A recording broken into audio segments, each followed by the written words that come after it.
Facebook and YouTube. Welcome to 21st Century Saints. What is today's date? Alana, give me a shout out. What's today's date? The 12th. We're on the 12th of May. It's 8 p.m. British summertime, and we are really excited to be kicking off our interview tonight.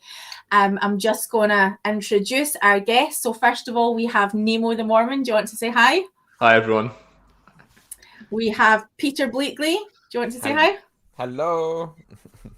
And we have our co-host Alana. Do you want to say your highs? Hey. Hey, and you have me, Jane Christie, and I'll be sort of leading the discussion tonight. If you have any questions, any comments, please do share them in the chat. We are really excited to hear from you. We've had so much feedback about tonight's interview. I am so excited about it, and I know that so many of you are too. So we're just going to kick off, just getting straight in there because we've got so much to talk about. Nemo, will you give us a little bio? Tell us a little bit about who you are. Sure. So I go by Nemo The Mormon on my YouTube channel. I essentially fact check church leaders, church media, and apologists because while being a member of the church, I have discovered that there are times when the church is less than truthful with us. And so I think it's important that we learn to recognize that and learn to understand when that's happening to us so that we can then kind of take proactive steps to understand what's really going on. I've been doing this since November last year when Kwaku and co decided they were going to take a stab at apologetics, and it kind of backfired on them, really. So, I've just grown from there, and I'm really excited to have this discussion. And Peter, do you want to introduce yourself properly? Tell us all the good things about you. I'm Peter Bleakley. I've grown up in Kent in the church, just turned 50, so I'm having my midlife crisis and getting everyone else involved in it. And I've recently started podcasting to kind of step up after about 10 years, I'd say, of kind of hanging around with the many online Facebook groups and social media groups discussing Mormonism from a hostile point of view, friendly point of view, the overlap, these amazing communities where active and nuanced and post-Mormons get together and talk about all the issues. And my sort of thing is that I'm extremely riled up, motivated to work out, to think strategically about the direction the church is going, because we're on our last legs in Britain. We have less than 15% of our members active. Our wards are being relentlessly decimated. So my thing has been finding out why, and is there anything we can do to stop this? What will it take to turn this around, having spent the first half of my life building the church and then seeing it fall apart? So it's kind of from going to build mode to defense mode, and get really analyzing that. Hopefully some of that made sense. Yeah, no, thank you. Alana, for those who haven't met you yet, do you want to tell us a little bit about you? Yep, sure. So my name is Alana Wilson Bryce, and I am 40 this year. I have been a member of the church all of my life, although periods of inactivity throughout my life. I served a mission in New Zealand. My story at the moment is that prior to COVID, I was having a few struggles with church, some things that I had picked up on that I didn't agree with or that I wasn't happy with. Was still trying to figure things out while going, although I have to say I was miserable, and Jane can vouch for that. It was causing me severe anxiety and just not good for my mental health. So I guess you could say that COVID was a godsend in a sense, because it gave me the headspace to really think about what I wanted and how I felt. And I realised that church wasn't a good space for me right now, because I felt so much better not having the guilt, all the things that come with when you start questioning things in the church. So being at home and having a space to do that made me realise that now is my time to take a step back. And I guess I got to really thinking about things because many of my family members have started leaving the church, and it got me to thinking, especially because it was people who I never thought would ever leave the church because they were so all in. And I guess that got me to thinking as well, like, what's the problems, what's the issues? So I've just been taking a right good look at a lot of things, which a lot of people would say is anti-Mormon. I don't believe that's the case, because it's true church history. It's real stuff. And so that's my story. Yeah, so we're going to talk a little bit about that. So now it's your turn, Jane. Let's hear a bit about you. Oh, that was a total co-host throwover. Hey, Look at us, awesome. professional. Thank you. I accept your throwover. So I am a Scottish active member of the church.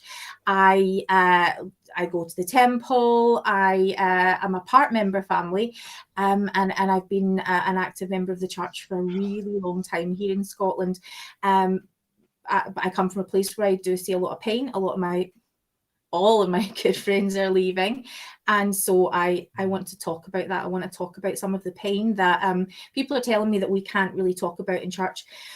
Would it be okay, team, if we quickly do a little bit of explanation about some of the terms that we've already used, because we may use these terms later on. So, okay, apologetics. Someone want to tell me what apologetics is?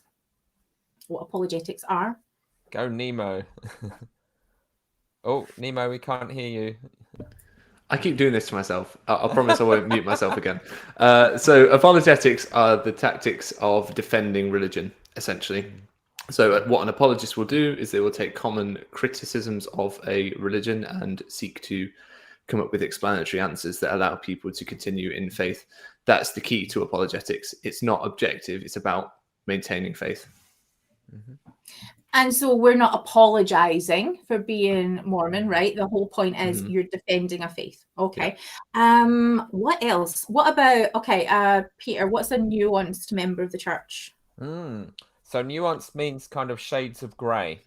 It means you're not black or white, one thing or the other. And you understand that there's a spectrum of belief, a spectrum of understanding, a spectrum of faithfulness, and you inhabit that grey area rather than, whereas we have a culture in the church that likes you to just get up at pulpit and declare, I know with every fibre of my being that all of this is true and there are no problems of any kind whatsoever, or you're an enemy and hostile and Satan is ruling your life, and there is no shades of grey in between.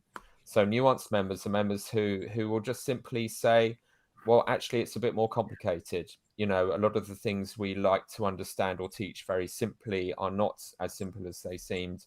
And our journey of faith involves much more complexity and variety, really, and that we need to make space for that. So it's kind of acknowledging the complexity of our journeys as religiously or as human beings. Yeah. Yeah. So, and I want to ask before we start talking about podcasting in the UK, a question I guess a lot of active members who are watching this may be asking, something that I would have asked: are you all just a bunch of anti-Mormons? Is this going to be an anti-Mormon discussion? No. I think no, go on, Nemo. Oh, yeah. Sorry, I didn't know whether you wanted me to expand on that or not. No, please do. It's not, because to be against the church is to want it to fail. I think is to want it to disappear, to go away. I come from a very pragmatic position. If the church exists, it is here. Right? We can't do anything about that. So we need to make it the best place possible for those who it affects and those who are involved with it. That's kind of my approach. So that's not, I wouldn't say that's anti-Mormon at all. I'd say that's pro-Mormon, if anything. I love that. And then just to speak to Alana again for a second, I also, because this is a moment in time that is not going to last forever, you haven't been at church worship. COVID has played a part in that, right? So we're coming out of a pandemic, and this is a moment that sort of led to you taking a step back, right? Can you speak to that for a second? Well, just like I said before, it's just that like the COVID obviously gave me time to really think things through and think where I was at church-wise. I mean,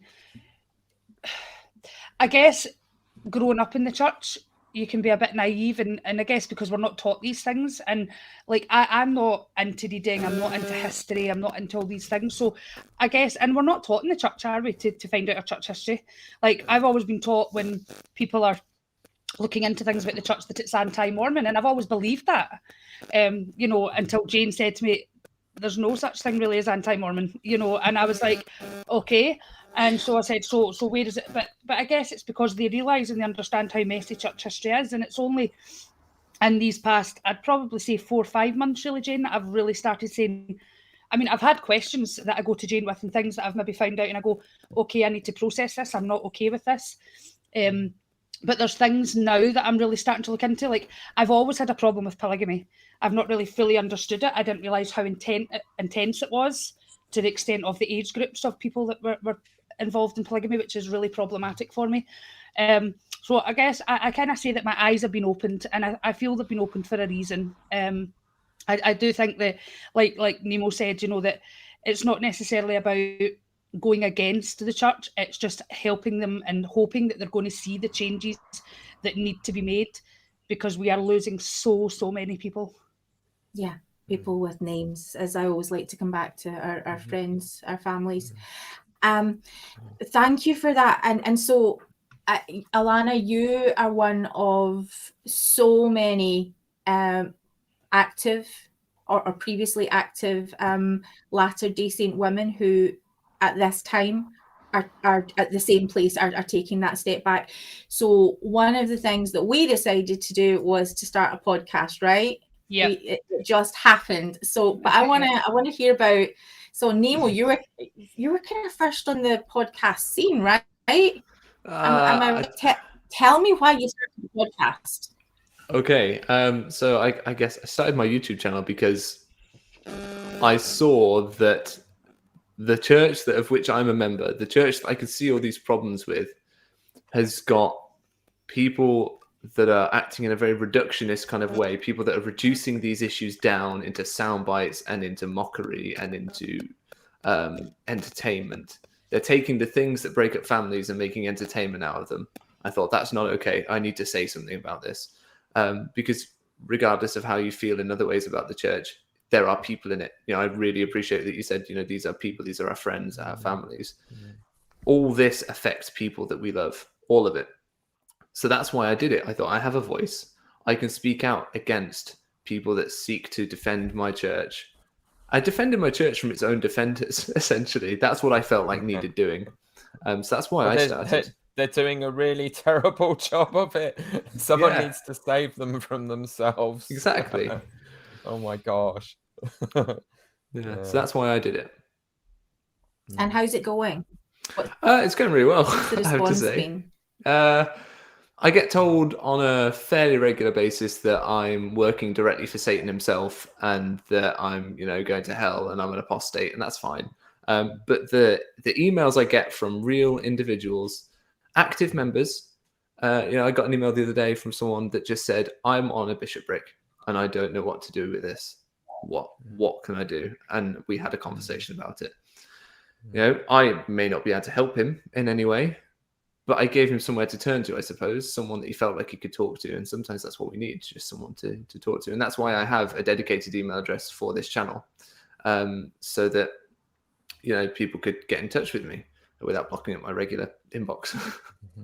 And we'll share that on the show notes too. We'll do that. Well, Peter, what about you? Nemo's got it covered. What? Sorry? Nemo's got it covered. So I think, well, it's so important, and that's actually, we have quite a bit of overlap there, which is why we started collaborating. That a lot of in my quest, as it were, to find out, well, what's the source of these problems? Why is it we are alienating so many of our members? What is the reason? And you only have to ask them. I mean, this is the big epiphany. Normally, we assume they go off into the wilderness to just get involved in orgies and drinking coffee and never look back. Or if they do look back, they're just like Satan's soldiers. But actually, the internet has been amazing to bring literally tens of thousands of people who've struggled with the church or left it together to discuss their experience and to process it.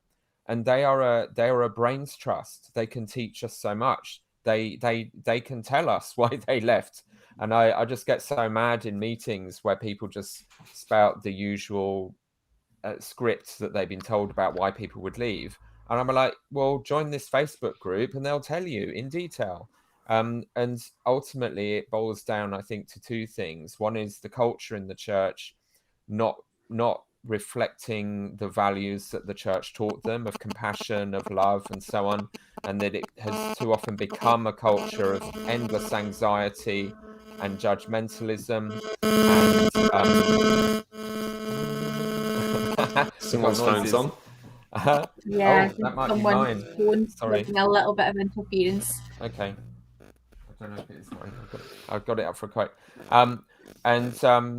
So and the other thing is what the leaders do and say, that they've started teaching a version of our religion that is quite oppressive, that is about command and control obedience, and they don't feel the love in that. There's no grace in it. It is exact obedience on the covenant path rather than the message of Jesus Christ.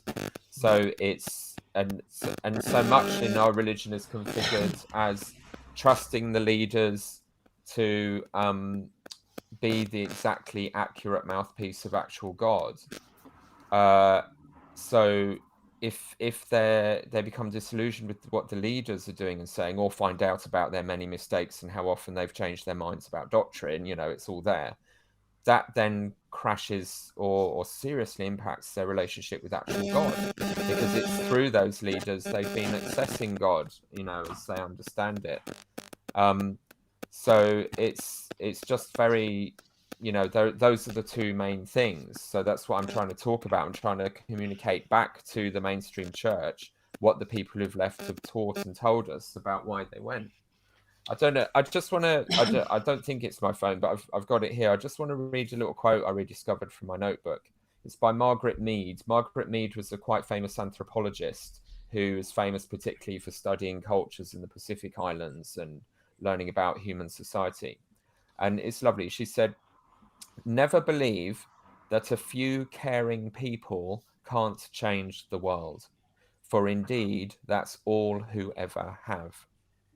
And I love that, because that's kind of what we're seeing with this little British podcasting moment, that a few people who really care about this church and love it are stepping up to bring into the public sphere the conversations that we cannot have at church. And while we're not having them at church and creating a safe environment for them, the people who need that support and understanding leave. Off they go. And so we have to make that space, and social media has provided that, and it's been amazing. And it's meant that I could turbocharge my learning. I've been able to join different groups and hear all kinds of people's different life experiences I'd never have met otherwise. And you get this hive mind sort of understanding of what's really gone on, and why, in effect, our church is becoming a church in exile. There are so few Mormons actually at church attending. There are 8 of them for every one of us in Britain who have left, and they haven't all just disappeared. They're still around. They're connected. They care about this religion. They might want to come back if it was safe to. Well, they've told me they would, and we need to build those bridges with them, and we need to make the reforms we need to deserve them to come back. If we want that to happen, or for them to not feel they had to go, because that's such a painful and damaging process. So that's kind of where I'm at, and where I think we can be and help. I think for me, just something that you'd said about, people leaving the church, no one ever asks people. No one ever reaches out to people and asks, what are your concerns? Is it anything we can try and resolve? And I think that's a big issue. Maybe if we did take the time to ask people, and it may be that they've decided that's it, I'm gone, but it's still showing that element of care to the people that we care enough of why you've left. Because as I say, in my experience, every time I've walked away from the church throughout my teenage years and kind of teenage adult years, no one's ever came and asked me, what are your concerns? Why have you left? What are your reasons? So to me, it's just like they care about you when you're in the church, but not when you've left. And that's something I've always felt throughout my church years. And the other thing you said was what I really liked was you said about doctrine changing. I don't know if everyone else can agree. I grew up with the term, but doctrine never changes. Yeah.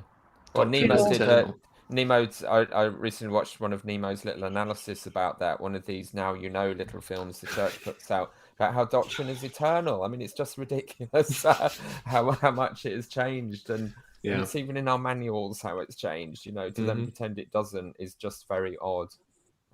Yeah.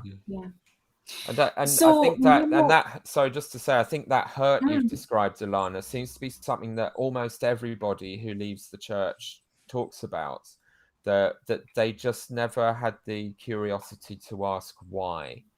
And it felt like therefore they didn't care about me.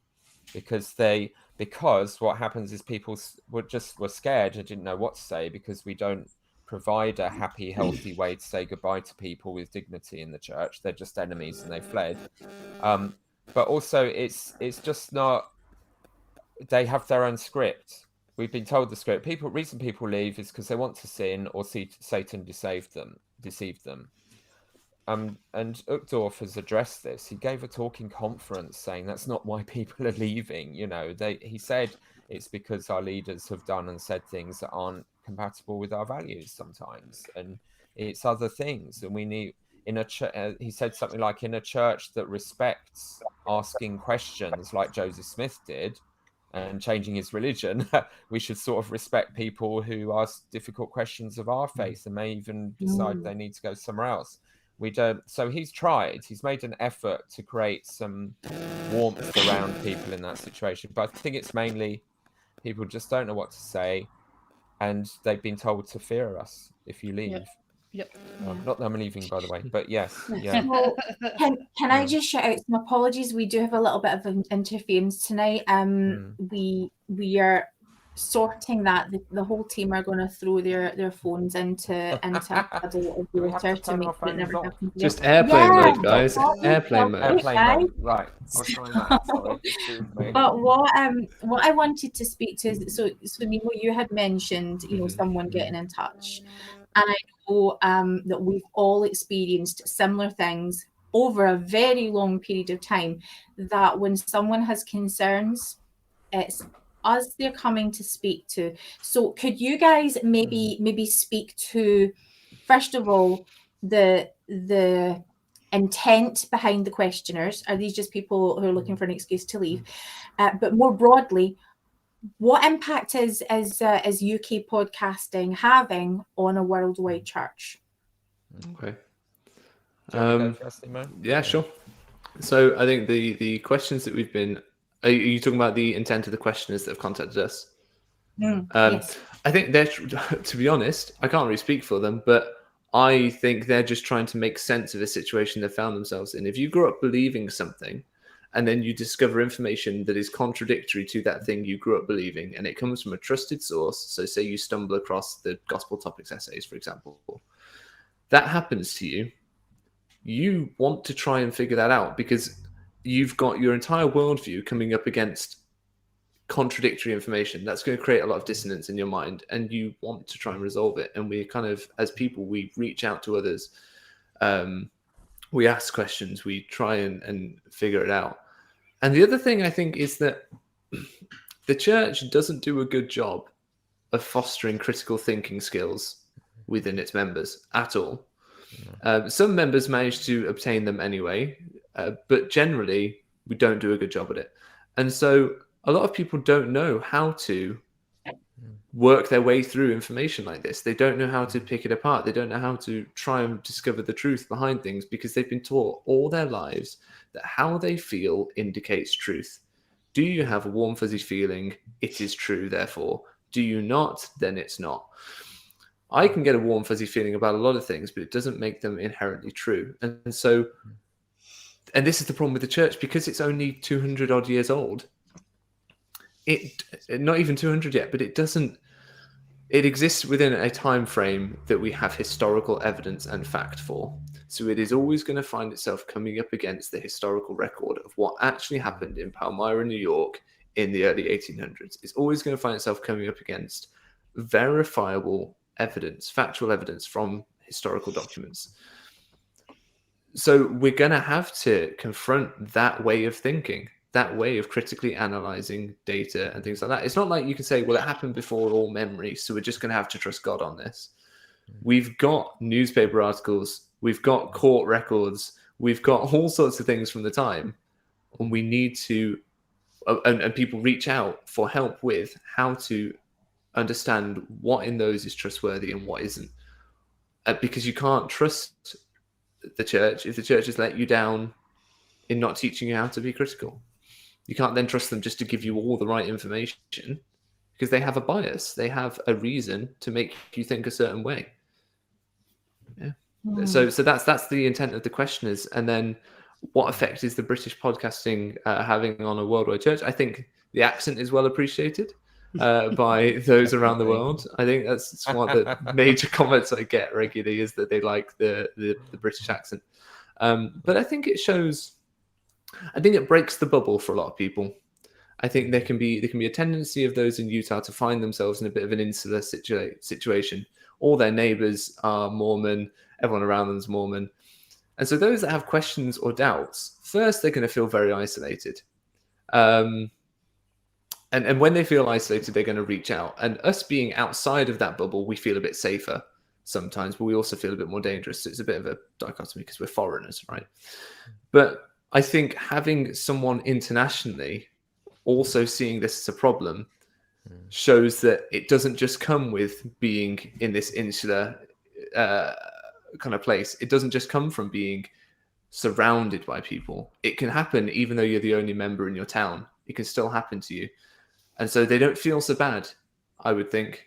It would make people realize that they're not stupid, they're not naive, that they've grown up in an organization and now they've discovered problems with it. And that's happening across the world. And I think that's very validating for people, as someone's just put in the comments. I think it's very validating to see it happening internationally. I was kind of hoping the comment that we've just received, appreciating your accent very much, would make you blush. I on the screen in an attempt. He's practically anemic, right. Jane. He doesn't keep blushing. He's got his lighting all arranged. We will never see him blush. So, well, Peter, what I guess what I'm wondering is, UK podcasters, I mean, is it even relevant in a worldwide church? Yeah, I think it's incredibly relevant. And I was quite lucky that early on, several years ago in my journey into the bloggernacle, which we're defining terms, which is kind of a collective noun for all the Mormon-related social media, that I came across Gina Colvin, who is in New Zealand, who's a feisty feminist Maori, who was with her podcast, The Thoughtful Faith, and really hosting in, sharp, intelligent, critically analytical, yet, nuanced and faithful dialogue about the church. And appeared on her, got invited to be on a couple of her episodes, which was an amazing experience. It was kind of my pinch your cheeks, Nemo, which was just introduced me a bit. But we've actually created a secret group without the Americans, which was called the International Mormon Support Group. It's a little Facebook group where we can just bitch about the Americans without them being offended by us. And what I love about her is she's very British in her sense of humor. The Kiwis are.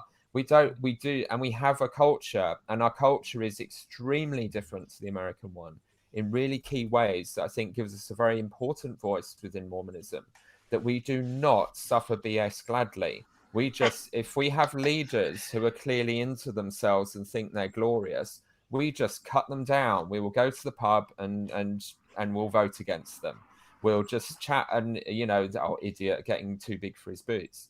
And the only reason we haven't chopped all the heads off of our royalty is they pretend it's really hard to be the royal family. They make it, they've convinced everyone it's this terrible, difficult chore and it's service and it's painful, and as soon as the camera's off, a footman brings them champagne and all of that. And we know this really. But we absolutely will not tolerate people with no sense of humor about themselves, who can't do self-deprecating humor, who can't see themselves as not as big as they think they are. And I think there's also an American culture that just has a blind spot for celebrity and success, whether it's wealth, being very rich or whatever. People just, whereas in the rest of the world, we're a bit more socialist. We have that in the mix of our politics and culture. that we are very conscious of the poor all the time. And that is something I'm starting to really notice and appreciate. So, for example, when we talk about how our general authorities have an annual salary of $140,000 a year, which places them in the top 10% of the salary bracket in Britain and America. Again and again, I come up against this wall of Utah Mormons who can't feel anything bad about that. They're like, oh, go for them. Yay, that's hardly anything.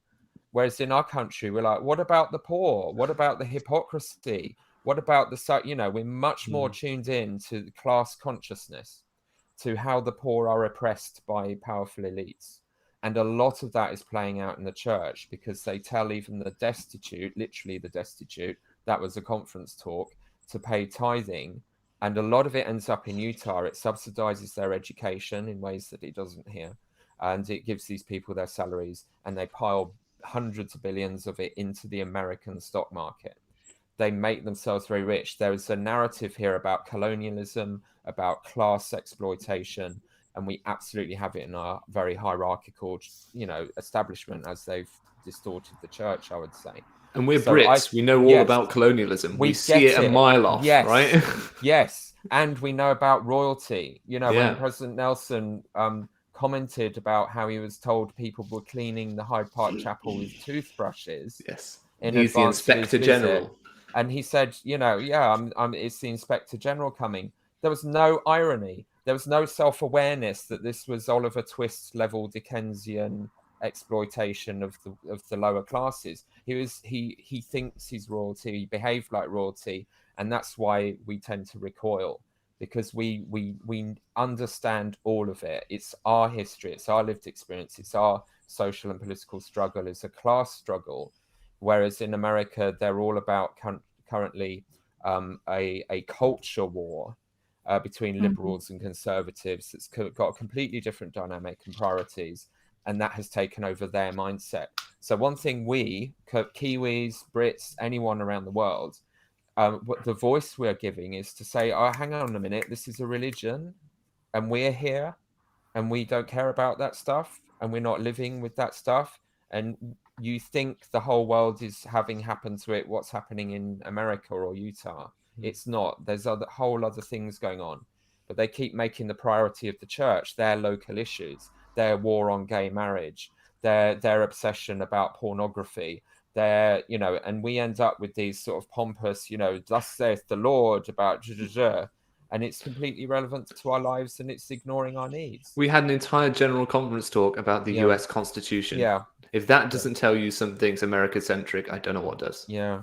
And it was highly inaccurate, and it insulted ours, as Nemo and I analysed in the post. Yes, we did. We spoke about that. Yeah. We will link in the show notes. Yeah. And there is an international community. A guy who is a QC in Australia, which is a really senior lawyer, got in touch and said, I want to be on your show. Let's talk about this, because it drives me nuts that the Americans keep talking absolute rubbish about constitutions and things, And we will. That will be upcoming. We're going to have him on. Yeah. So there is and one thing I just want to comment on is we're also in a sense leaving out the Spanish-speaking world, and I think they have their own thing going on. But something that really switched me on to and I'm completely ignorant, but to be thoughtful about that was when the Gospel Topics essays came out and were translated in Spanish, Latin America had some kind of collective meltdown, because they had none of the years of academics and historians filtering to some extent into the English-speaking nuanced Mormon's consciousness, the fact that there's all this messy history going on, that Joseph Smith had peepstones and all of that and used it to translate the Book of Mormon. Because of the language barrier, a lot of Spanish-speaking saints, we have huge population in Latin America, mostly inactive, like here, they had heard none of that. So to suddenly have the Gospel Topics essays land on their laps, some have described as this really huge existential shock. So we, in a sense, also need to do a bit of fourth wave feminism, of being conscious of the very different experience that other colonized groups have. We are extremely privileged still. We have a long history with this church, and we're English speaking, and most of them are descended from Brits. So while we do have an outsider voice, it's not that far outside, and there is a much larger global church, and there is more of us than the Americans, apparently, they keep saying. But do you hear it? No. So we need to speak up, and we have a lot to offer. Yeah. I'm going to ask Alana in a moment, just if you could maybe have a think for a moment about your experience of the world of podcasting and what you've, what this past few months has looked like for you. But in the meantime, while you're having a think about that, could I ask Nemo and Peter, could you maybe speak to some of the comments in the chat? Are just it's such a you really the guys are you really are taking the pulse of membership at the moment. We're sort of expressing concern about if someone posts publicly on a thing like this that you're going to out yourself as someone who has concerns, or would you maybe speak to that for a moment? Yeah, sure. I mean, there's a reason I don't go by my actual name. It's not the greatest shield of anonymity. A lot of people know who I am, so it's not the best. But I think I did it partly just because I didn't want this to be about me. This isn't about me. You won't ever see me doing updates about. I think the most personal thing I shared actually on my channel was that I got a haircut. And it was an addendum to just letting people know that I'd been a bit quiet because I was building this new studio space. But the very real consequences, particularly in a country like Britain, you've got the great advantages with being a British commentator, that you're different, you're unique, that people are going to listen to you, they've got that international flavor, all that sort of stuff. I'm special, I'm exotic, all that, right? But the downside is the church here is small, particularly because the quoted number on the church website of something like 128,000, is it? Something like that, is very much not the attendance that we see. So we're all a handshake away. It's actually closer to 200,000, I think. Is that the quoted number, is it? With Britain and Ireland. There aren't many in Ireland, it's just a few thousand, but it's huge, But either way, we're not seeing the attendance that number would indicate. And so you're never more than a handshake away, really, from anyone. So the consequence of coming out and speaking publicly like this is family members aren't happy with you. Extended family aren't happy with you. People you haven't spoken to in a long time feel like they have the right to message you and say what you're doing is wrong and you need to stop. Because you're so close to everyone.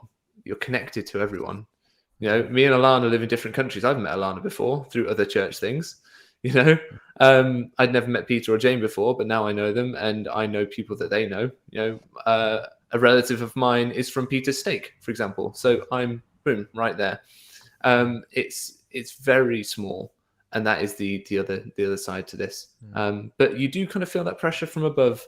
I think I make there's a joke on my channel. I introduce my channel in my little bio, my about bit, and then it says at the end, I say, P.S. If you're from the Strengthening Church Members Committee, Elder Holland said that your primary task is to defend the church against polygamists, and one wife is more than enough for me. Thanks. So I felt the need to write something out for the Strengthening Church Members Committee because I know they're watching. I know that this weird sort of Stasi secret police is monitoring all this, and there is that. Those of our viewers, and there are a lot of them who have no idea what that is. Would you like to explain? Sure. So the Strengthening Church Members Committee, I did a video where this came to light with an interview that Elder Holland did with a BBC journalist, John Sweeney.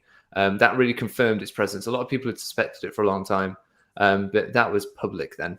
He admitted that the Strengthening Church Members Committee exists. And what it is a committee that exists, he said, primarily to defend the church against polygamists.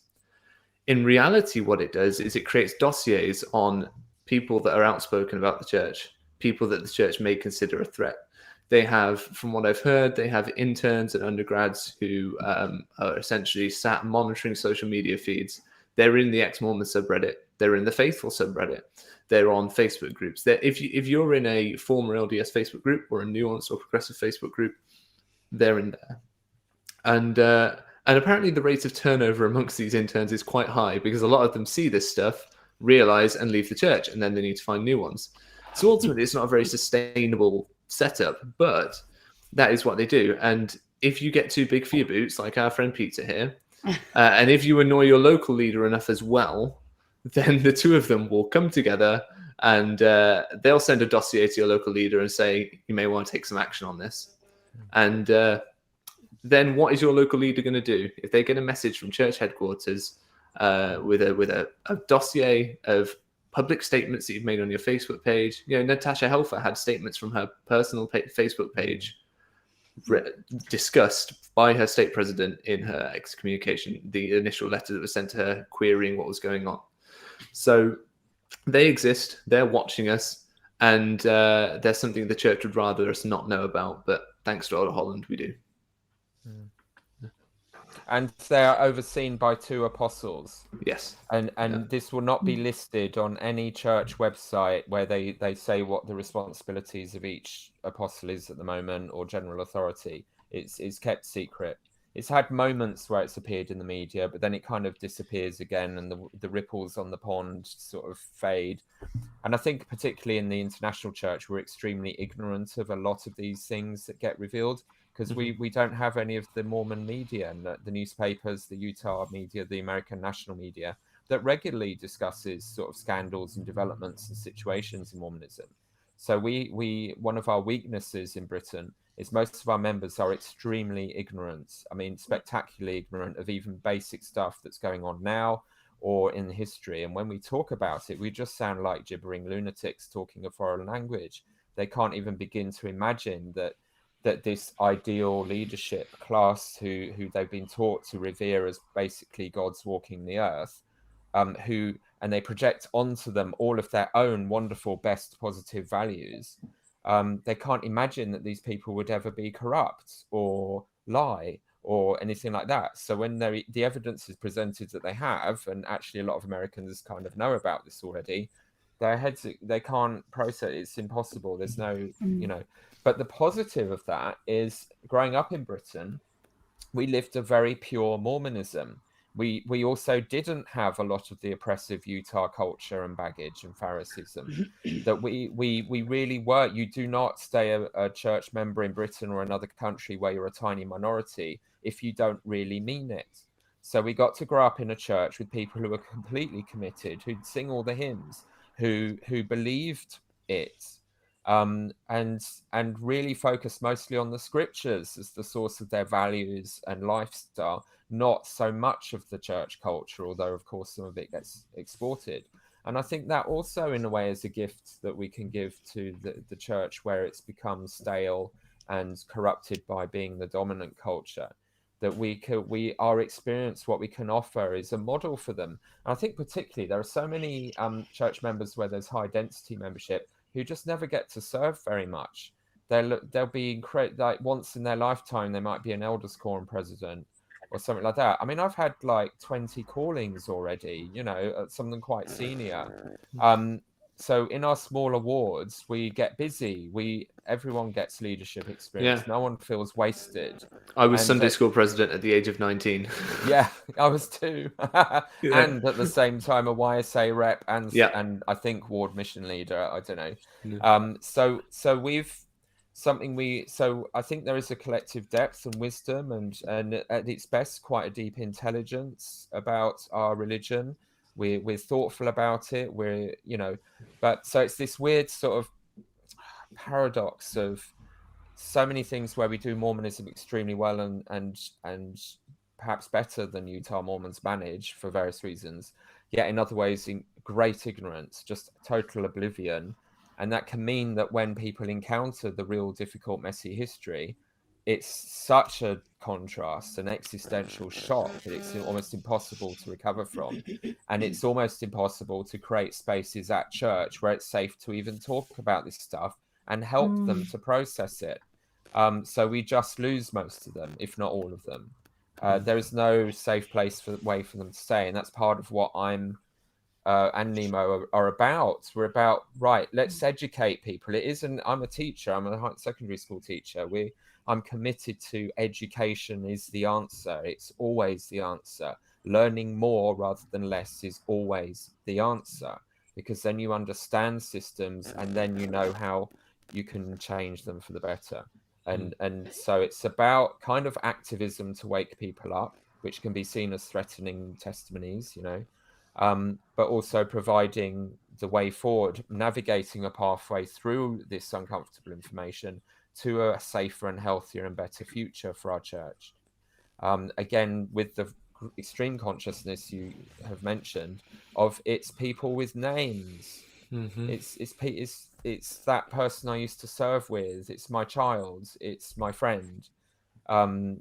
It's very real. They're not abstract numbers. These are human beings who've been traumatized by a church that they trusted, and that just can't be acceptable. We can't tolerate that.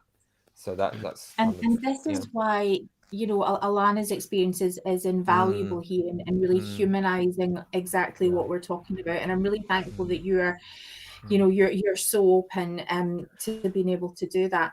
Alana, podcasts. What are you making of the podcasts? Well, I've always heard Jane talking about she listens to loads of podcasts, and again, I'm not one of these people. I'm not really into finding out about all the stuff you guys find out. Like, it's just not really my thing.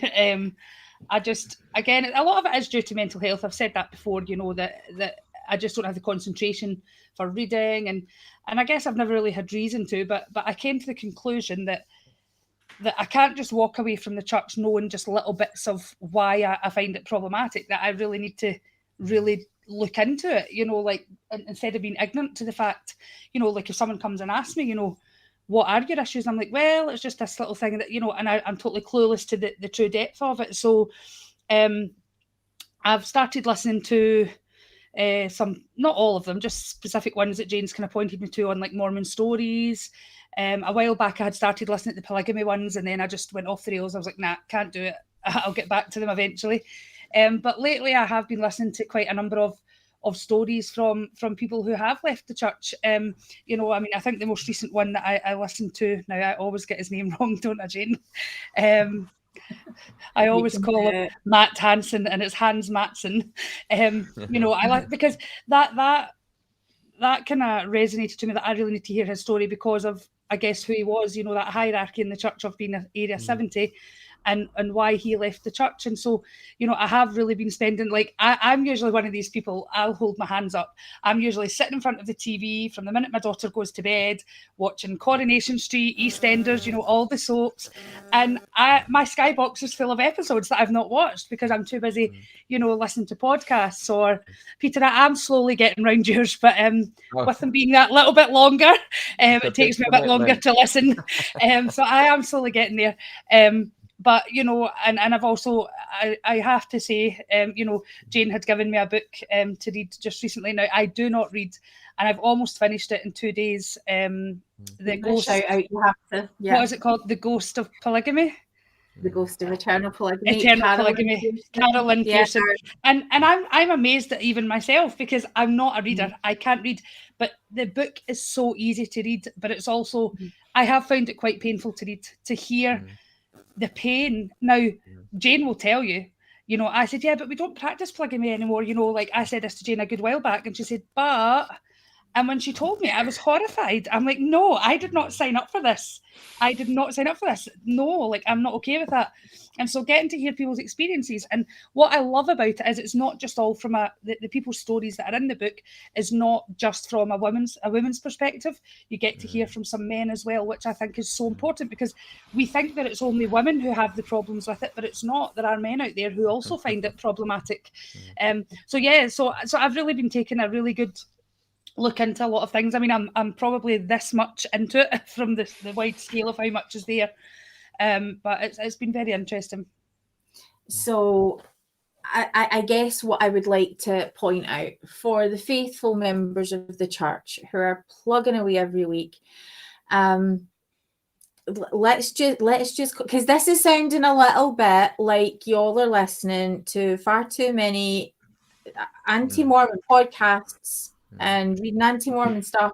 So I would really love it if you guys could speak a bit, because you've spoken about this, about the idea of loyal opposition, because I think it's so important that we talk about that right now.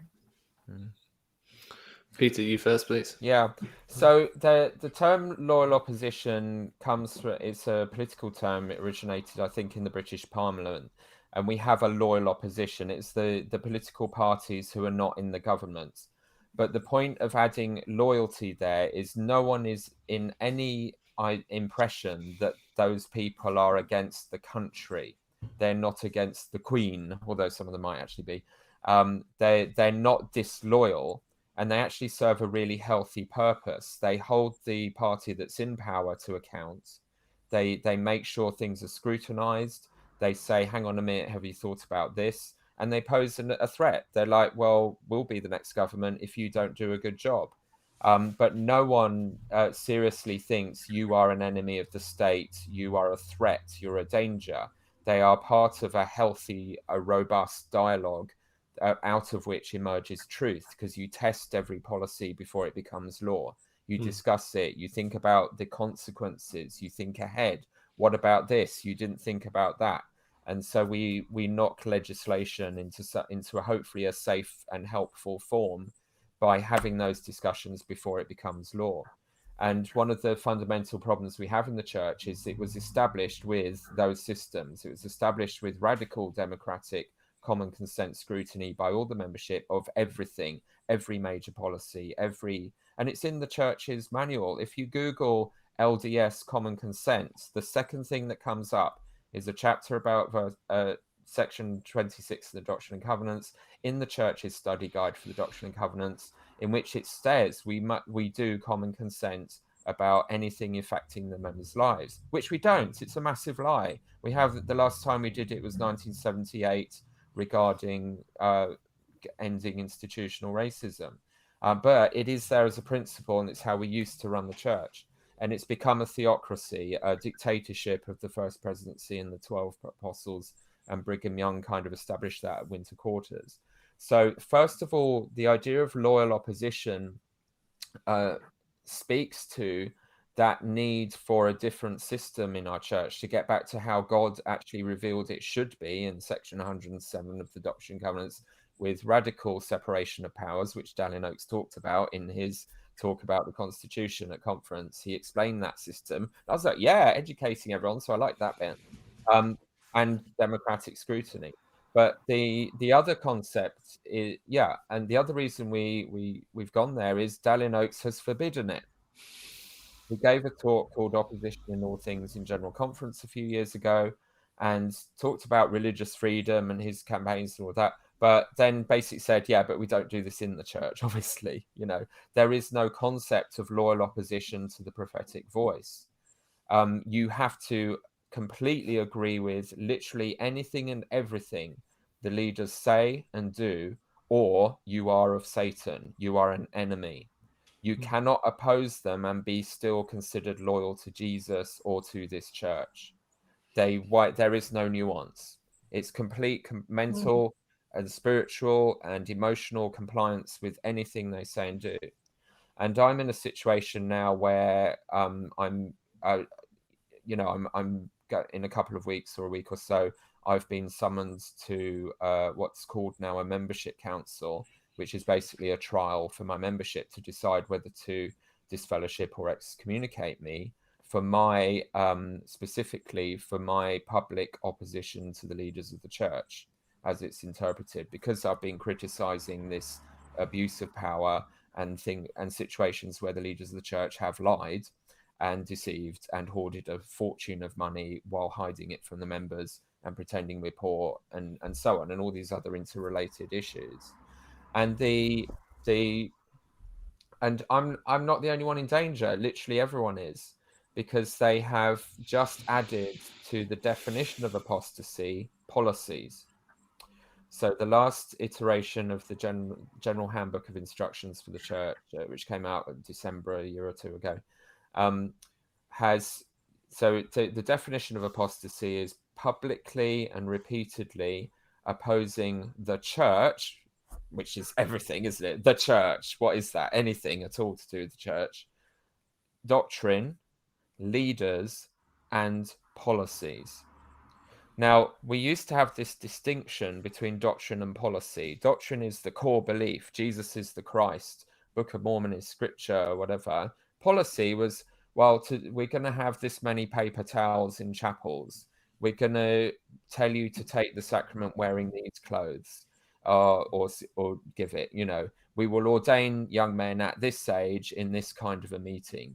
You know, but none of that was seen as like something you can't ever disagree with, and it will often change. Policy, every time a new handbook comes out, they completely change loads of the church's policies, sometimes to do the opposite of what was going on before.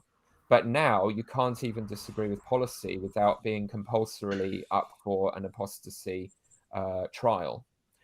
So there is nothing, and this reflects what Dallin Oakes was saying about there being no loyal opposition in the church.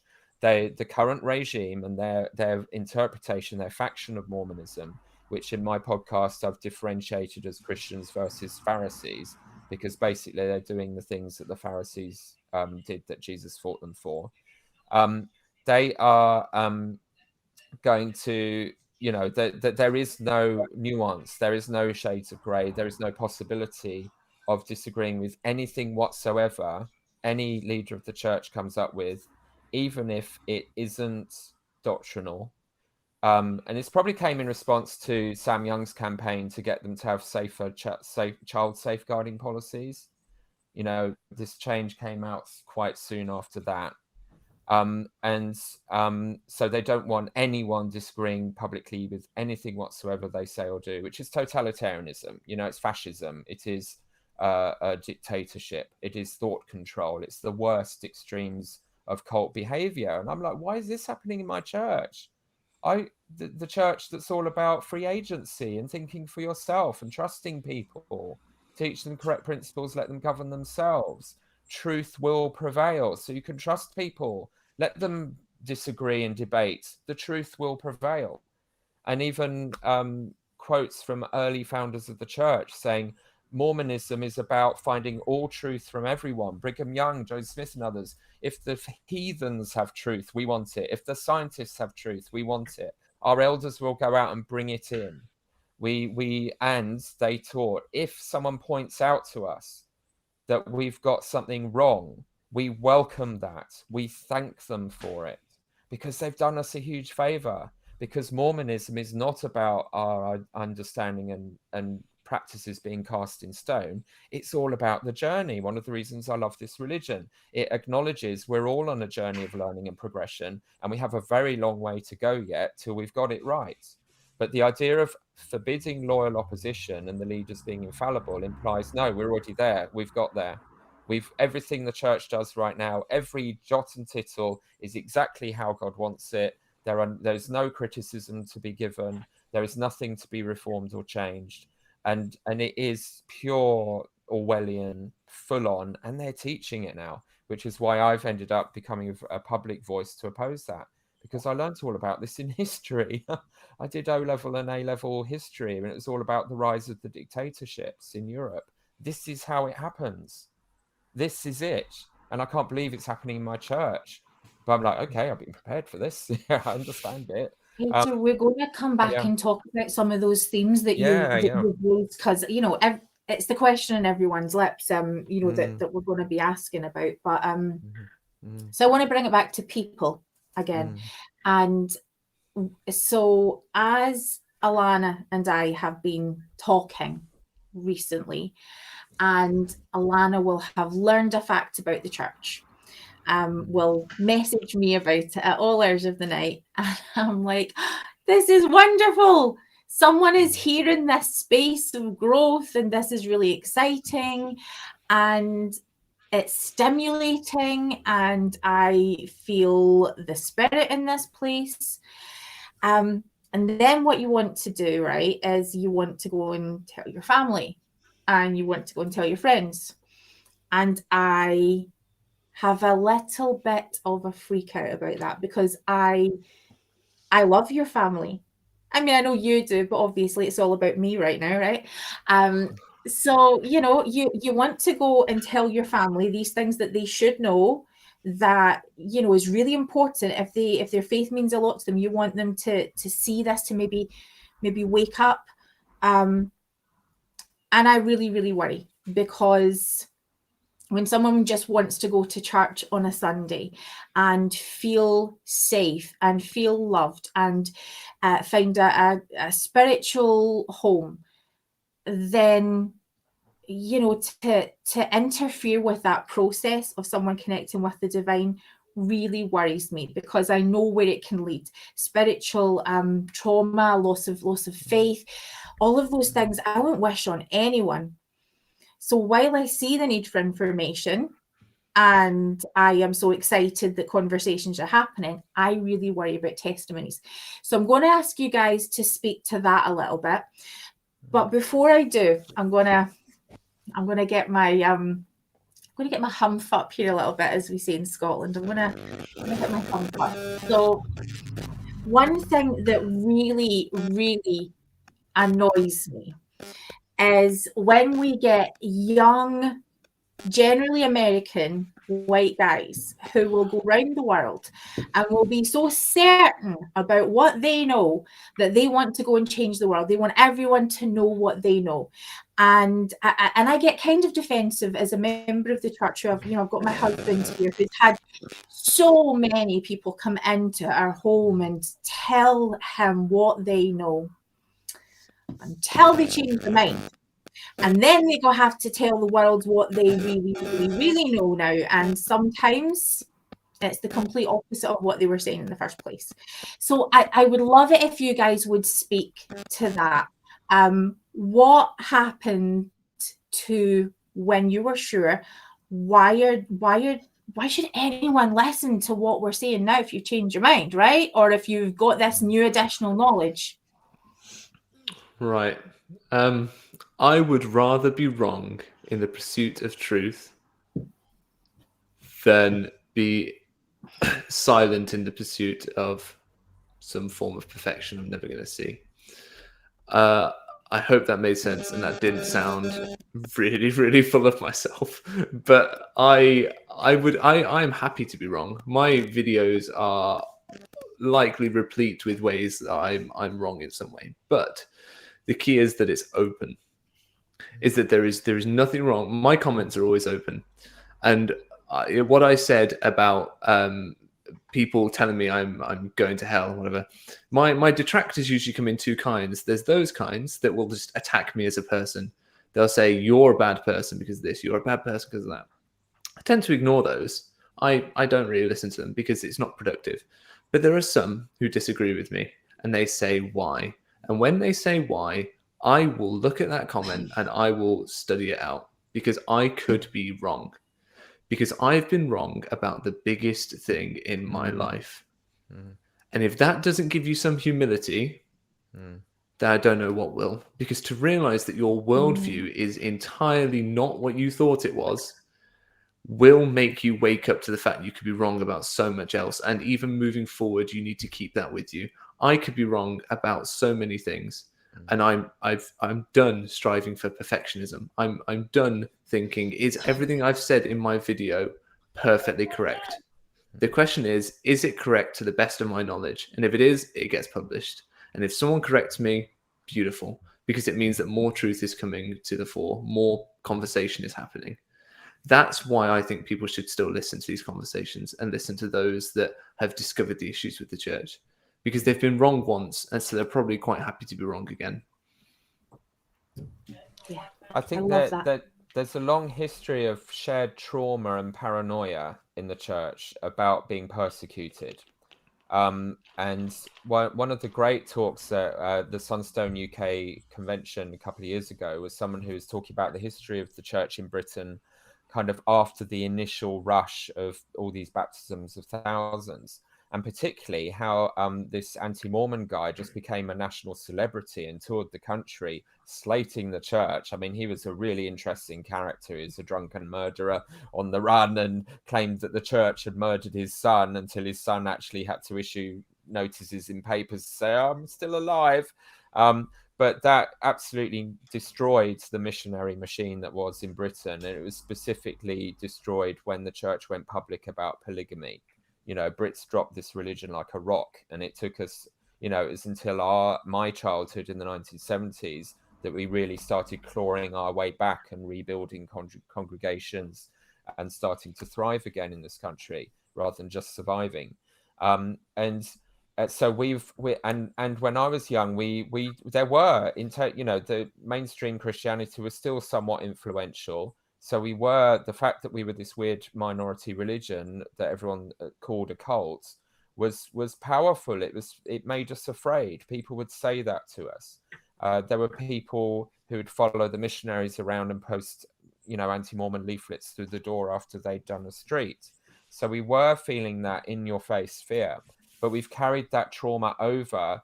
And so one of the negatives of that was that anyone within the church speaking up and saying we've got problems, and actually some of these leaflets you got were quite accurate, they are immediately traitors because you're so afraid. We're so small, we're so fragile, so persecuted. We can't afford fifth columnists. We can't afford one of us turning, again, because there's no nuance. You're either 100% no loyal opposition or you're an enemy. There's no division.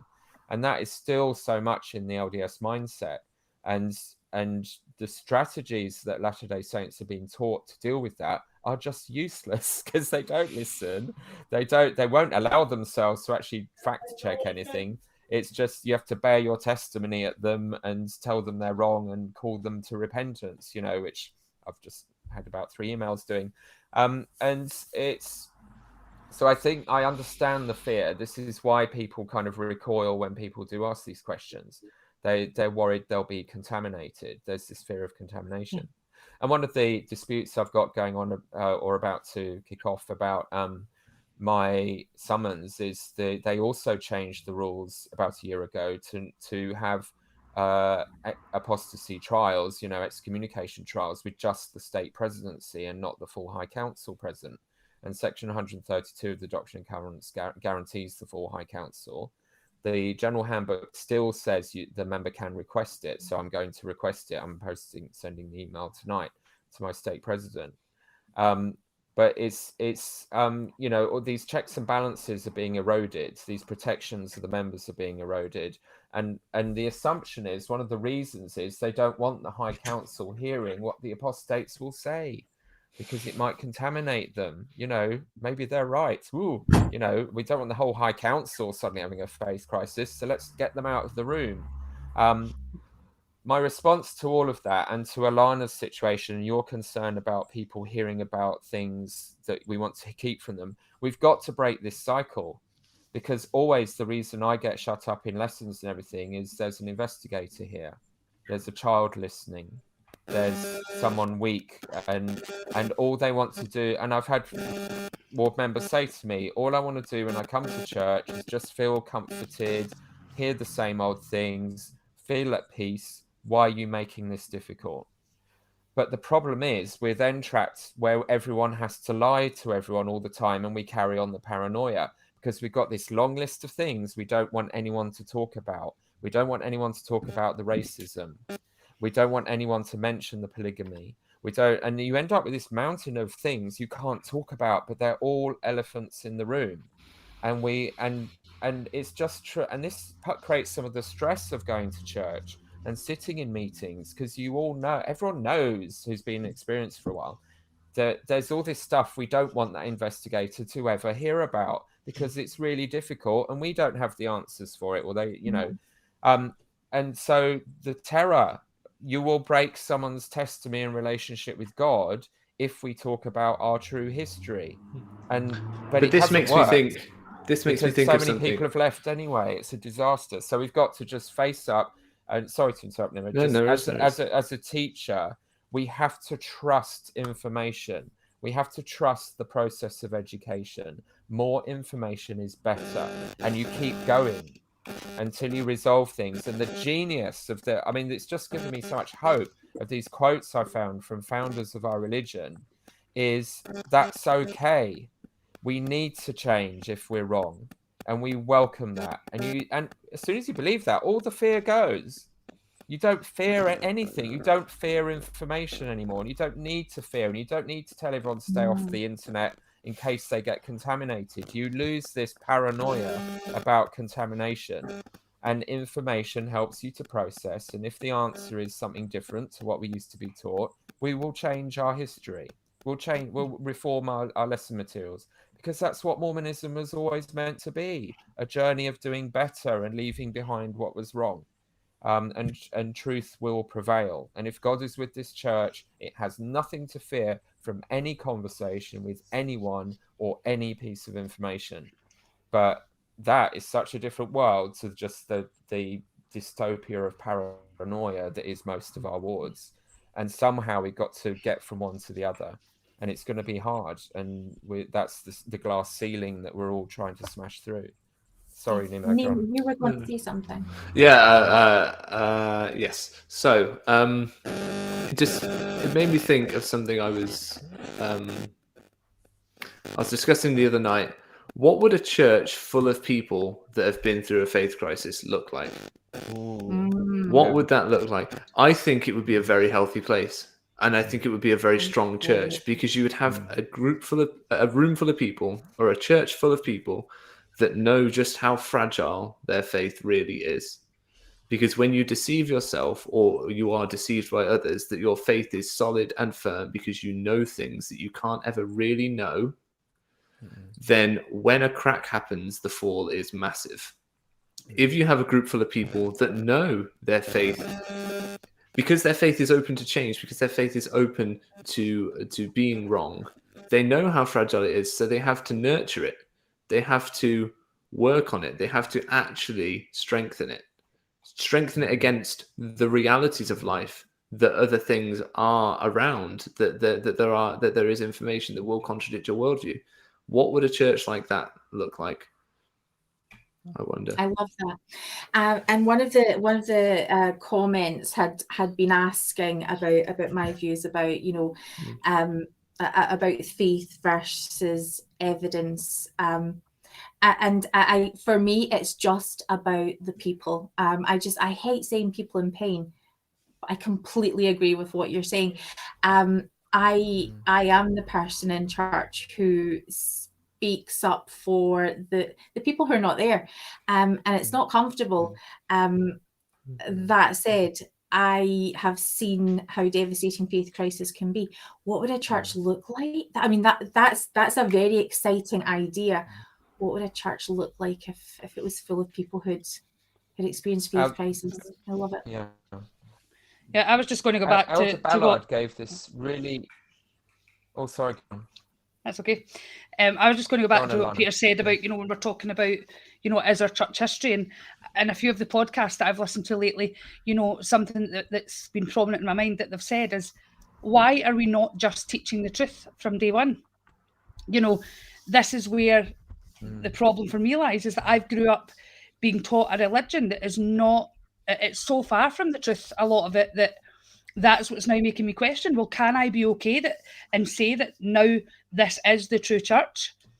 I don't think I can, because, the stuff they've taught me isn't true. I mean, I was shocked, I said this in one of our other podcasts, to find that there's more than one account of the first vision. So how can I be okay in myself to know that I can now say, I know that Joseph Smith saw, God, Jesus, and the Holy Ghost, because there's so many different accounts of it now. Now, I've still not really looked into that, because Jane's told me not to. I've not to read the gospel topic essays now, because she wants to do them live on air. But, there's now so many things that I'm now questioning and saying, and when we were talking about, this is something I've been thinking about a lot, is I did go on my mission, and I'm now responsible for telling people, I know the church is true. I know Joseph Smith is a prophet. And now I'm like, I don't know that I ever knew,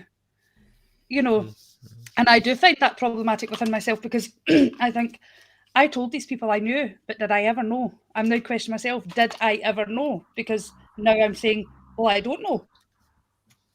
So are you all just being grumpy gits, and is it a midlife crisis? Are you all just bored and need to go? I'm not that old. He's a baby. He's a little fish. Are you just being old and young grumpy gits? Yeah. I mean, I am old inside. I think I'm old before my time. I'm not grumpy. I'm indignant. At some things, sure. I know that people are being lied to, and that upsets me. But like I said, I'm quite pragmatic about it. We are in the situation that we are in. We can't do anything about it other than our best to make it a better situation. So I'm just going to keep doing that. I'm going to keep, I'm going to keep pushing back when leaders teach you how to indoctrinate your children. I'm going to push back when they tell you that there is no place for loyal opposition. I'm going to push back when they say that it is a miracle that generators go on when they've lost power. But the Rwandan genocide is unfortunate and unfair. And it is like one child being given money and spending it immediately and another saving their money. It's on that level of unfairness, and we need to understand that. When a leader says horrendous things like that, I'm going to tell people, because these are the people that are meant to lead us. And if they're saying bad things, we need to talk about it. And it upsets me, and I get indignant, and I get impassioned.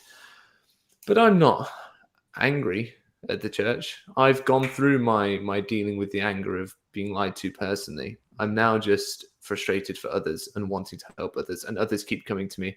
I don't know if I should say this on air.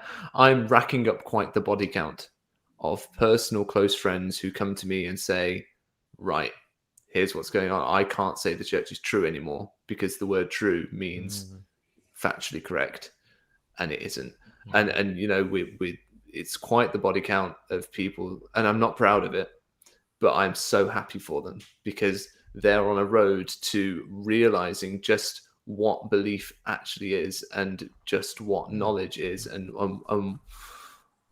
the freedom that comes with being able to take anything you like and add it to your worldview on weighing up its merits and adding it to your religion. If you stay in the church, we do that old school Mormon thing of going out into the world, finding things and bringing it in out of the cold and into the light and making it part of our worldview.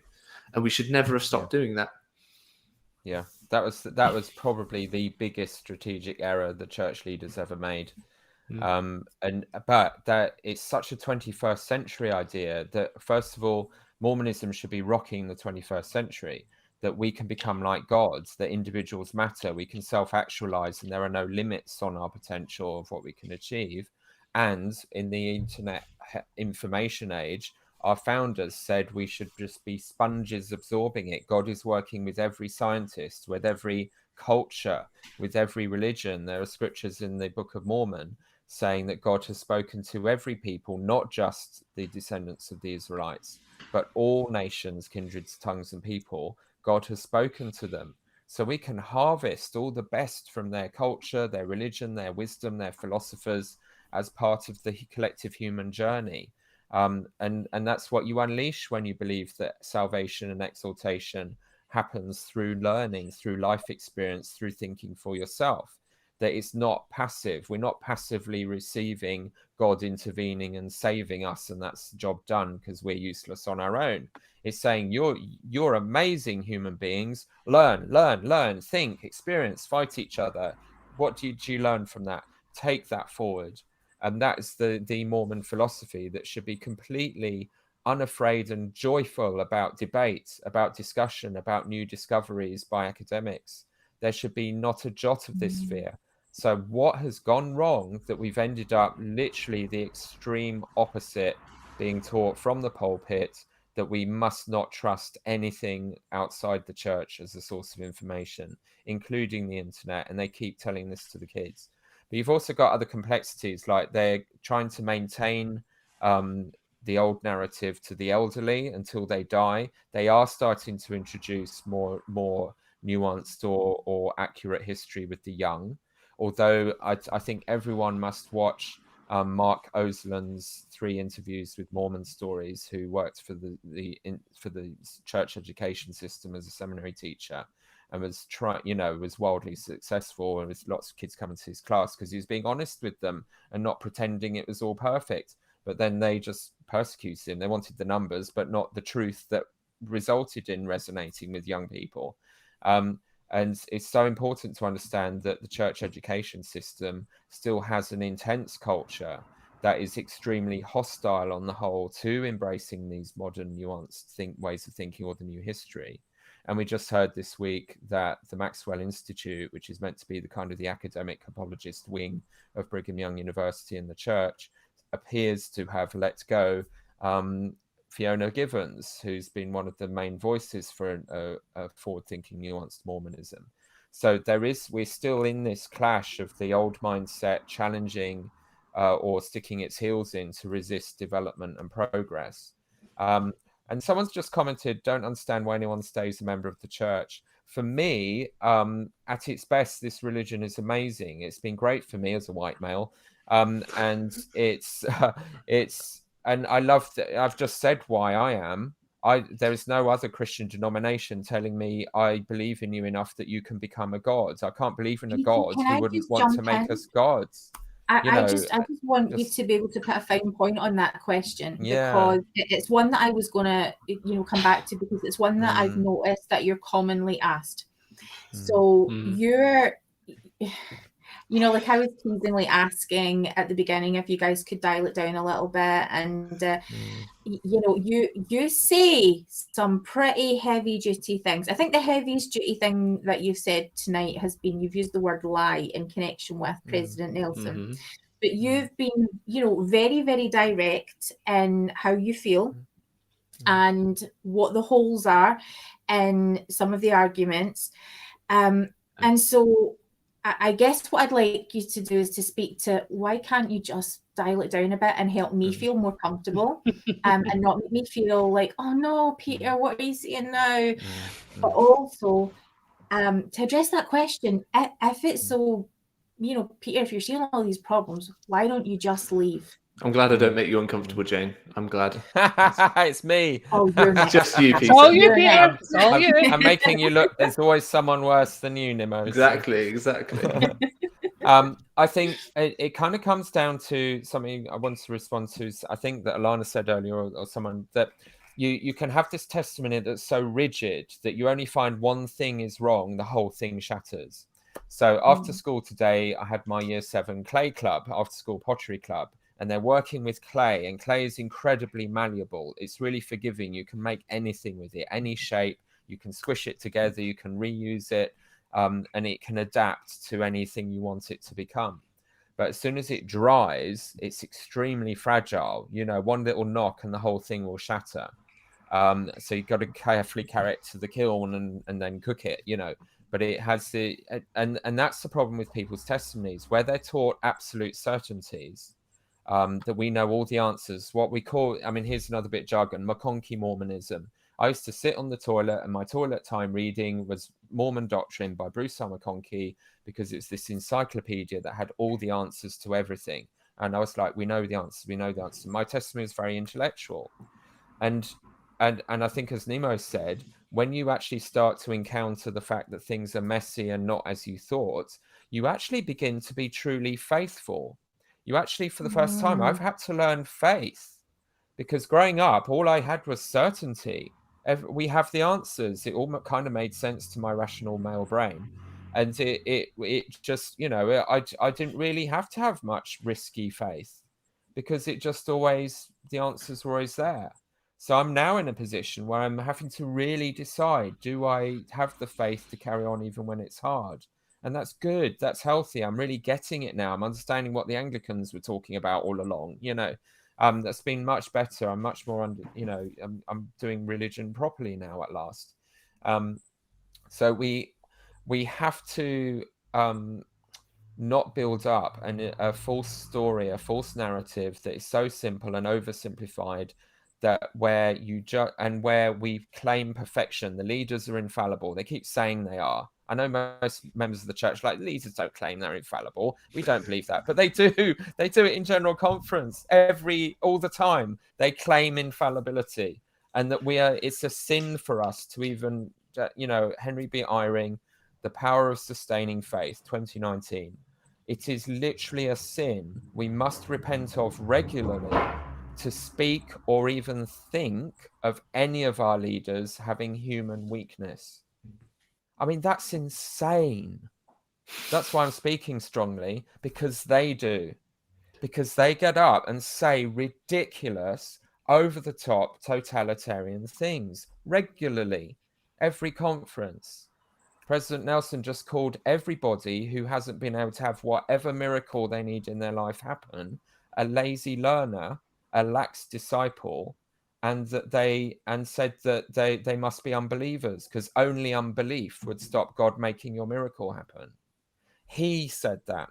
He said that every person in the church who sustained President Hinckley and President Nelson in going with the I'm a Mormon outreach and claiming the name Mormon for ourselves and using it positively as a way to witness of Christ, as we did, with faith and love, he said we all gave a victory to Satan, and that we discarded, that was his word, we discarded Christ's atonement, and we offended Jesus, which is ridiculous. Why would he be offended? So much that he was withholding blessings.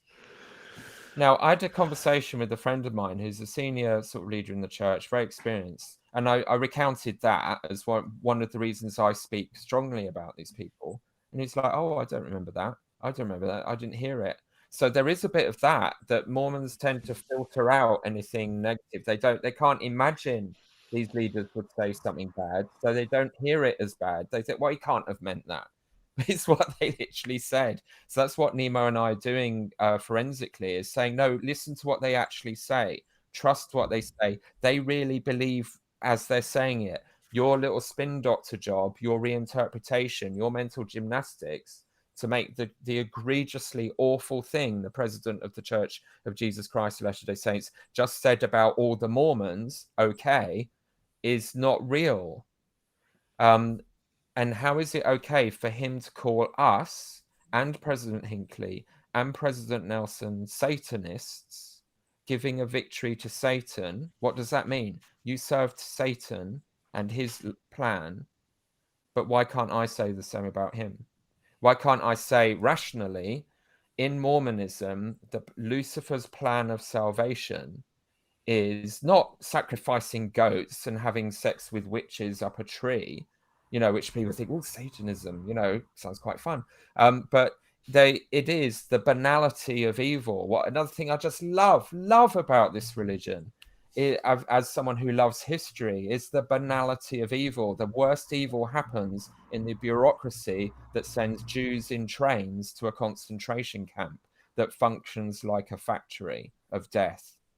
That's evil, that you convince ordinary people that it's okay to do that. It's not spectacular. No one's cutting the head off an animal. It's just normalizing indifference and cruelty and authoritarian control. Lucifer's offer of the plan of salvation in Mormon doctrine that we get taught in the scriptures, in what Joseph Smith taught, and in the temple. So this is why I get confused. Why didn't you notice what the endowment taught you? Is that Lucifer corrupts people and he offers an easy way out. He offers simplicity and clarity. Lucifer said, if you just do exactly what I tell you with exact obedience, no one will sin. You will all become gods. You'll all make it. It's a mathematical machine equation. If you just do what you are told, you will get the result. Everyone will, in a batch, no exceptions. I'll save you all. And this is what the First Presidency are teaching. They're teaching a religion where if you just obey the commandments, do the thing we tell you, you will therefore get this guaranteed outcome. And that's what President Nelson taught in this talk at Easter in April 2021. Remember the date. He got up and he said that you can move any mountain in your life, even an Everest-sized one. So he went to the extreme, like no limits. And a mountain of sickness, you've got cancer and you're going to die. A mountain of depression, a mountain of doubts, you're having a faith crisis. Other personal matters, which is LDS leader jargon for you're gay, your sexuality. If you have not been able to move that mountain, it is because you didn't exercise even a particle of faith. You've been a lazy learner. You need to read the scriptures more. And once you have that faith, you will be able to move the mountain. He promised. The only reason you wouldn't is not believing that it will move. He just taught that to the entire church which is crazy. And he kept alternating it with the alternative of, oh, but part of faith is that God has a timeline. So about how and when he blesses you is up to him.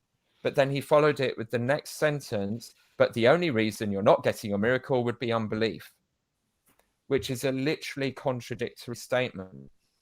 So if I'm going to say these people don't make sense, they are irrational. These people, when they tell lies, which they often do, like Elder Cook just taught a ton of lies about the racist history of Utah, saying there wasn't any in October last year. You know, just lying and lying. And we just had the broadcast by the Institute YSA broadcast to the young people of Europe and Africa, in which President Holland and Bonnie Cordon, Elder Holland, sorry, and Bonnie Cordon, who is Young Women's president, who is extremely wealthy. She owns a business. Her husband is a senior IT executive. Elder Holland gets the apostle salary of 140 grand a year, which would be beyond the wildest dreams of most of the people in our country. And he was a university president. He's not poor. They both said they were poor. They told the young people of Europe and Africa to marry quickly and young and just start pumping out babies and not worry about the expense and the debt and the cost, because it will work out. And he said, we were poor when we started and we're poor now. We haven't got any money, have we? And she said, no, I've got no money. And with her face that probably has about several grand's worth of plastic surgery in it, like she's showing us the money she spent on her face. And now sometimes it's feminists or whatever will say you have no right to criticize someone for having plastic surgery. I'm fine with that if you're not the Young Women's president. Yeah, but we can't have tattoos though, right? No, that's right. I know. But yeah, it's okay to have plastic surgery and cosmetic surgery. No permanent alterations to your body, all right? Yeah, exactly. From these women who clearly have. And it's a huge thing in Utah culture, which again is a symptom of the dysfunctions there and the judgment of women. But don't do that if you're getting up there telling young women not to succumb to the ideals of beauty of the secular world, that's an evil, that you shouldn't conform to fashion, to worldly standards, that is not a Mormon thing. It's just hypocrisy. Anyway, but back to the money. They just said we had no money. And I'm thinking there are countries in Africa with no welfare system. If those young people go into debt and start having children they can't afford, the church won't help them, because there's a policy in the developing world not to be too generous with welfare, because you create a dependency culture as they see it. And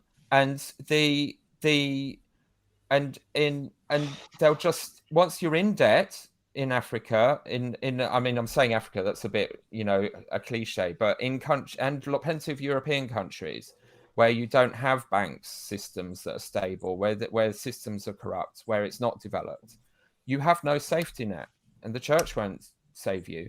They're telling these people to get into lifelong debt as young people, which will create incredible strains on their marriage and probably lead to divorce, because financial problems are the major cause of divorce. And they're setting these people up based on a lie. And they went to BYU, or were the president of BYU, which is subsidized massively by the tithe payers of the world. The mostly white American middle-class students who go to Brigham Young universities, 15 to 20% of all the tithing that all the Mormons in the world pay goes to halving their university costs and making it affordable for them to have this lifestyle they expect all of us to follow without any of that financial support. And these people are sitting there telling the young people of Europe and Africa, like in Britain, house prices have quadrupled in 10 or 15 years. It's eye-wateringly expensive to raise children and survive financially. And they're just saying, oh, no, do what we did. You'll just muddle through. Everything will be fine. And so lying. That's why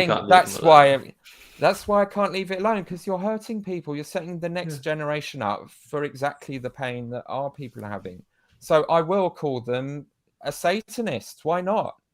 Because Satanism in Mormon doctrine is a specific thing. It is you tell people you'll be saved by a machine calculation of exact obedience to the leaders without question, You know, Lucifer is about taking away free agency and not thinking for yourself and giving it all to them, and they just tell you what to do and think, and then you'll be safe. That is Satanism. But these words trigger people. They can't, you can't speak robustly to their power. And I think that's another cultural difference that we mentioned earlier, that America has a culture being extremely deferential to leaders, to people in power, to celebrities, being very gentle even in their journalism, which is why the BBC documentary where John Sweeney went and interviewed Jeffrey Holland, like any normal British journalist would, basic questions, they fell apart. They were lying, they were caught out, they just were a mess because they're so used to being treated with kid gloves. And I do think that's something that we can internationally offer, is just speak robust truth. Let's just stop kidding ourselves. If you're lying, you're a liar. Please stop lying, because people do notice and they leave the church because you're a liar. So don't do it. And it's shame, you know, it is shaming. It's publicly, it's proclaiming from the rooftops. And they, unless they experience that pushback, they think it's okay to just carry on lying, because no one else will tell them you were wrong to do that. So they get away with it and they think God's with them and it's okay. So I'll just lie a bit more then the next time, and I'll just lie. They just sat there and lied. You watched them do it, and they didn't even hesitate before lying about their own wealth. So, and you think, what a mess. What you're saying about, you know, confronting things that you are seeing as clearly that's not the gospel, or that's not even just simple truth. Nemo, you speak to that in your podcast. So I'm going to ask if you could speak a little bit about the need for fact checking, and also to answer that question of why don't you just leave. But I'm going to leave you that just to have a think about it for a second and ask you, Alana, between coughing fits, let's grab you while you're here. Alana's allergies are killing her right now. You're an absolute hero. So I wish it was my allergies, but at this moment it's my daughter. Oh, bless. Oh, we love Daisy. What if it hurts, if it's difficult and complicated, and it's, why don't you just leave? Please don't leave. But why don't you just leave? So is that Nemo's turn? Why don't you? Is it me or is it Alana? Alana? I'm going to do Alana first, and then oh, me first. Sorry, I missed that. So I guess, you know, like, I've had a few people ask me, like, because I've had a few members of my family who have removed their name from the records of the church. That would be the easy thing to do, I guess. I guess for me, I think as well, there's a process, I think, like, before you get to that stage, and even if you want to get to that stage, I guess for me it's not just as easy. You know, I have been through the excommunication of the church many years ago, and had to work my way back to getting baptized. Sometimes I think, why did I do it? But I guess for me, it's Jane quite often says to me, you know, do you ever wonder why you came back to church when you did, or if there was a reason you felt the need to come back to church, you know? And Jane kind of thinks, you know, maybe it's to be the voice, but I've many times said that, you know, I just feel when you're in the walls of the church, you can't have that voice, because then you'd be huckled into the bishop's office and you're apostate. You know, and that's why when the podcast idea came along, you know, I was on board, because I thought, well, this is going to give me my voice, and I don't need to worry about feeling that pressure of, do I say this, do I not? I mean, I've sat many times in church where I felt, I can't sit here and listen to this. Do I speak up or do I walk out? And I've had to walk out because it's the better option, right? I would love to have the confidence in myself to just speak out, but I just, you know, I have this thing of guilt and this thing of, you know, feeling judged, and so I haven't done so. And I've had members of my family who have also had to walk out of church because of things that they've not agreed with. I don't know that I could pinpoint 100% why I can't just say, right, I'm done with it. I mean, I have kind of said that, you know, that for now, I have no intention of going back anytime soon. I have said to Jane that I live in the hope that changes will happen, but I can't have hope right now that it's going to happen in my lifetime. I don't see that change. I mean, Jane's kind of the opposite to me, where she thinks changes will come, but I'm just still on the fence with that, where, you know, why can they not wake up right now and see what they're doing to the people of the church? Why can't they wake up? You know, I I'm not good with my memory. I don't retain figures. I don't retain things. But I remember, Peter, I was listening to part of one of your I think it was one of your podcasts, or it was maybe a discussion that you had on one of the groups, you know, where you were given your projected, you know, figures of where the church is now, and if we keep losing the people we're losing at that rate, where the church will be in X amount of years, you know. And I tried to have this discussion with my parents, who right away challenged, you know, well, how do you know that his figures are right, you know, blah blah blah, you know. And I kind of love that, but I hate it, because again, it's that defense of not wanting to hear it. And I'm like, Peter isn't just someone, Mum, who just spouts things. Like, this is stuff that he's looked at, he's researched, he's not just going to go on things and podcast and just spout a load of nonsense, you know. That's not what Peter does. I said I will try and find out for you and look at, you know, and you know, look at the figures. You know, it was also the same when I mean, I'm not going into too much detail, when, you know, Joseph Smith, we got into a discussion in my parents' home with my brother, who's no longer active, and I'd said, you know, all the things that I once thought were the case of how Joseph Smith translated the Book of Mormon, I now find out that it's not. He stuck his head in a hat, and I just called it as it was, you know. And again, it was like, well, how do you know this? Where did you read it? And again, I can't remember there and then, like, where I read it. I just know. And I never spout anything. I always go through Jane first. I always check with Jane that what I'm saying is accurate. So that night I came home and I said, Jane, you need to find me where I can show somewhere that my parents can look and say, this is a church book, this, you know, so standard of truth. So next day I was down at my dad's and I was showing him what I had found, you know. I said, so I'm not, I said, I didn't say you were making up. I said, but that's kind of how I felt, you know, that because you were challenging it. And again, I don't hold it against my parents. You know, I often think that, and I was probably one of those people too, you know. I think a lot of members in the church have what I call tunnel vision. Because of what they've been taught, this is what they want to see. They don't want to look outward. And I just think, you know, going back to what Jane said about, you know, protecting people's testimonies, I don't go out my way to tell my family these things or to tell people these things because I want them to leave the church. It's not to change their faith in the church. But I think it's very ignorant of us as church members that we don't know our true church history. You know, I know church history as I'm taught it, but I don't know the half of it. I don't know. And again, do I blame myself for that? Partly, but I blame the church also, because why are we not teaching what is the truth? You know, we speak so highly of we have the truthfulness of the gospel, but yet we're teaching lies. We're not teaching what is the truth. So I guess just I have to come back to at this point, I'm not ready to just resign. You know, I've thought about it a few times, but does it really change anything? You know, I don't know, because it's my name on a record, whether I attend church or I don't. You know, it's a name. There may come a time I feel, no, I'm done. I can't even have my name associated with this. You know, who knows? But for the moment, I'm just going through my own faith journey, and I'm just going through researching more, and that's just where I'm at the moment. Nemo, talk to us about fact-checking and staying within the church. Okay, so fact-checking first. I wish it wasn't necessary, but it is. Because as Peter said, and I will also say bluntly, the leaders of the LDS Church will lie to us. Thoughts on things and stuff laid out down there, Jokes' rules for lying. Is it sacred? Then you can lie about it. Is it something that the person just wouldn't quite understand if you told them the whole truth? Then you can lie about it. There's so many ways in the church that we're taught that it's actually okay to lie. And then we're sat down in a Temple Recommend interview and asked if we're honest. And we believe that we are, because we believe that it is okay. It's not lying if we're defending the sacred nature of the temple ceremony. It's not lying if we're giving someone a different version of the truth to protect their testimony.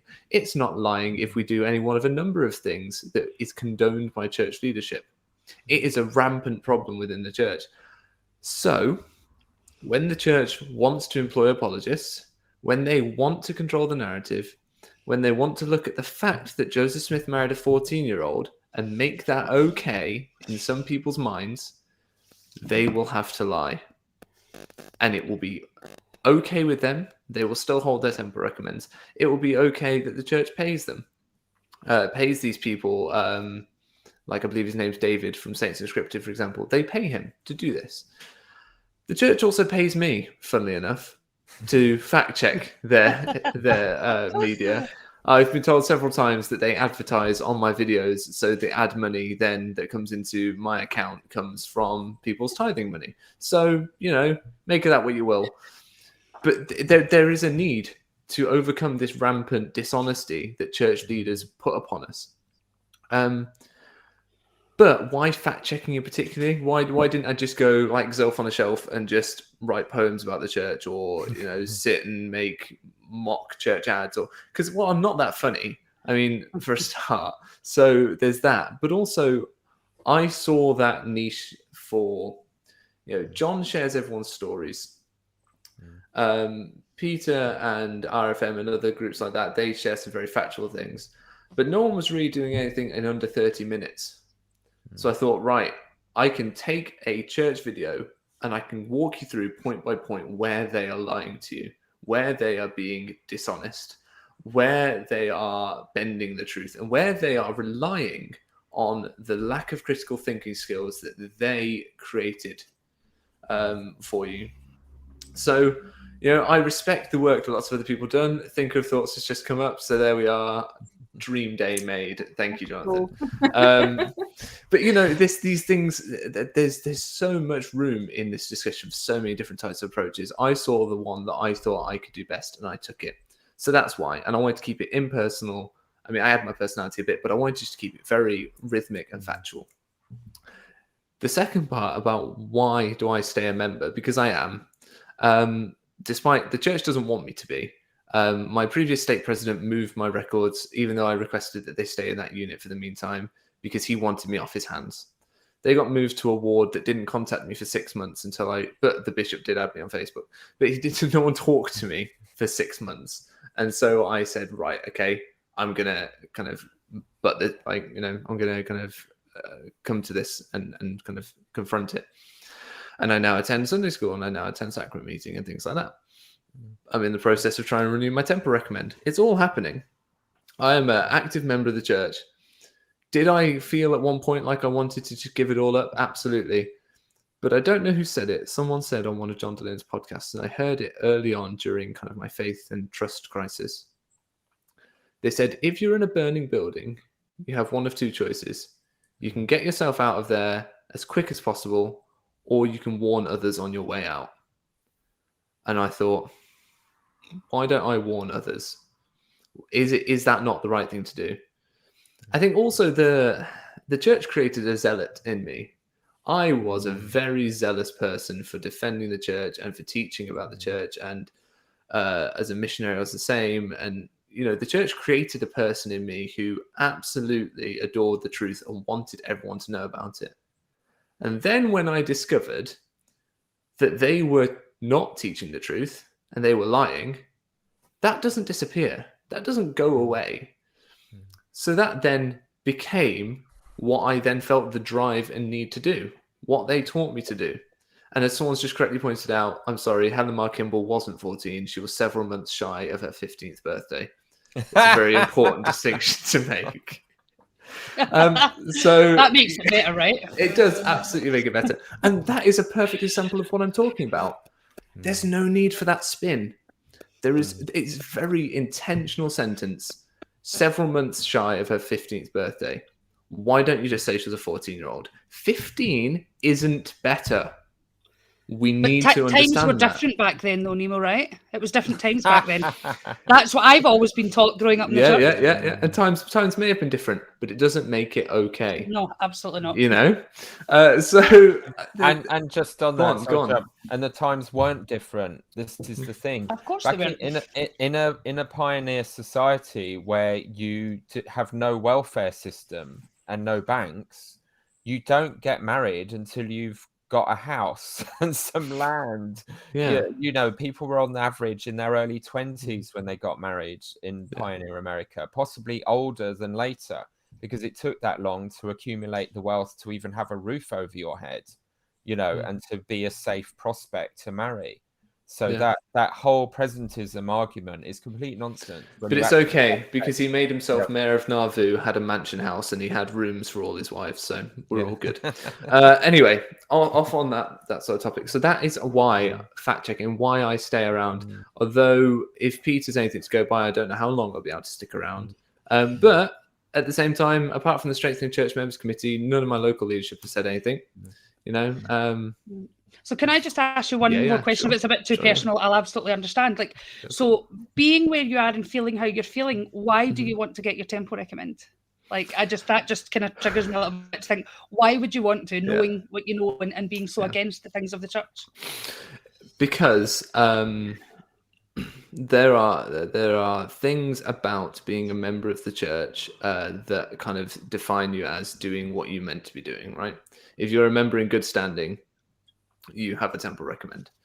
That's what I was always taught. So part of it is just I'm still a member, I'm still attending church, therefore I should be worthy and able to enter the temple.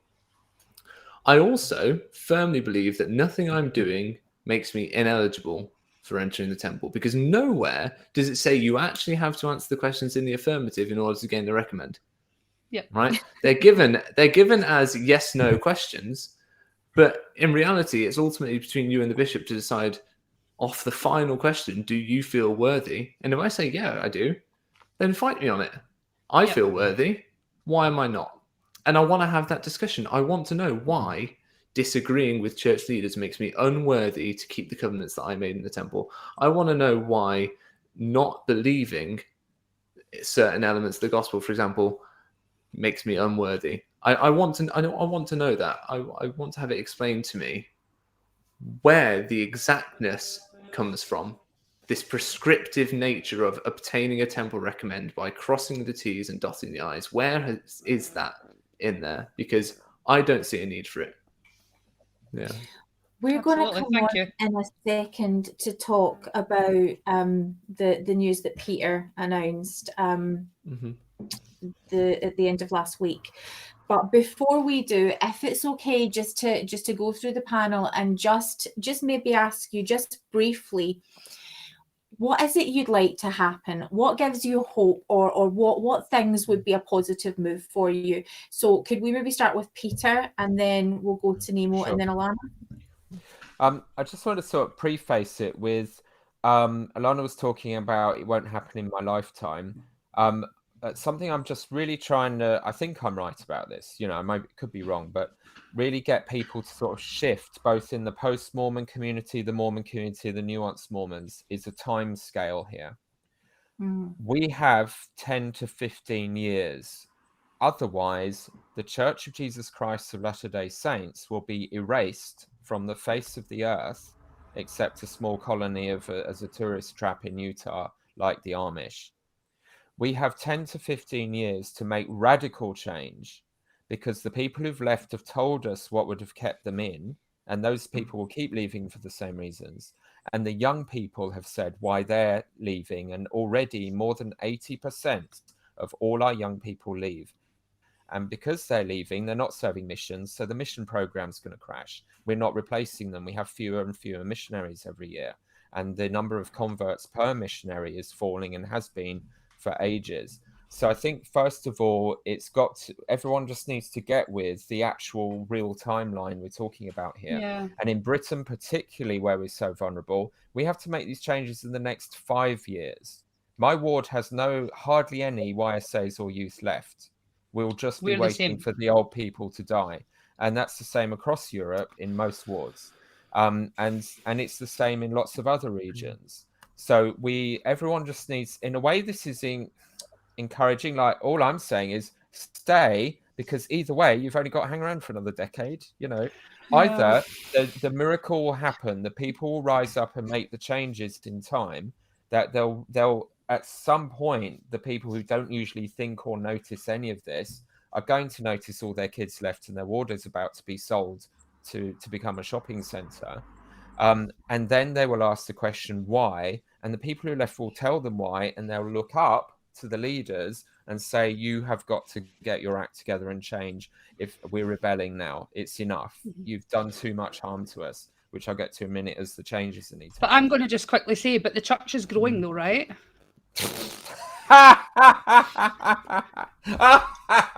In Africa.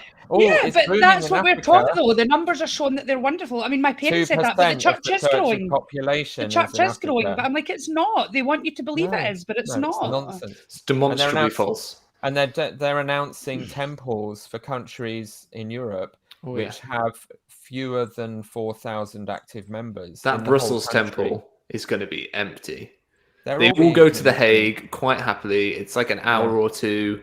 Yeah. It's not a big journey for them. I travel further to get to Preston. They don't need it. It makes no sense. It's just that's the irrational disconnection now, that all they have is their money now. They don't have converts. They don't have success. They've got money. We can buy temples. We can. So there's hope that Scotland may get a temple then, is that what you're saying? Yes, exactly.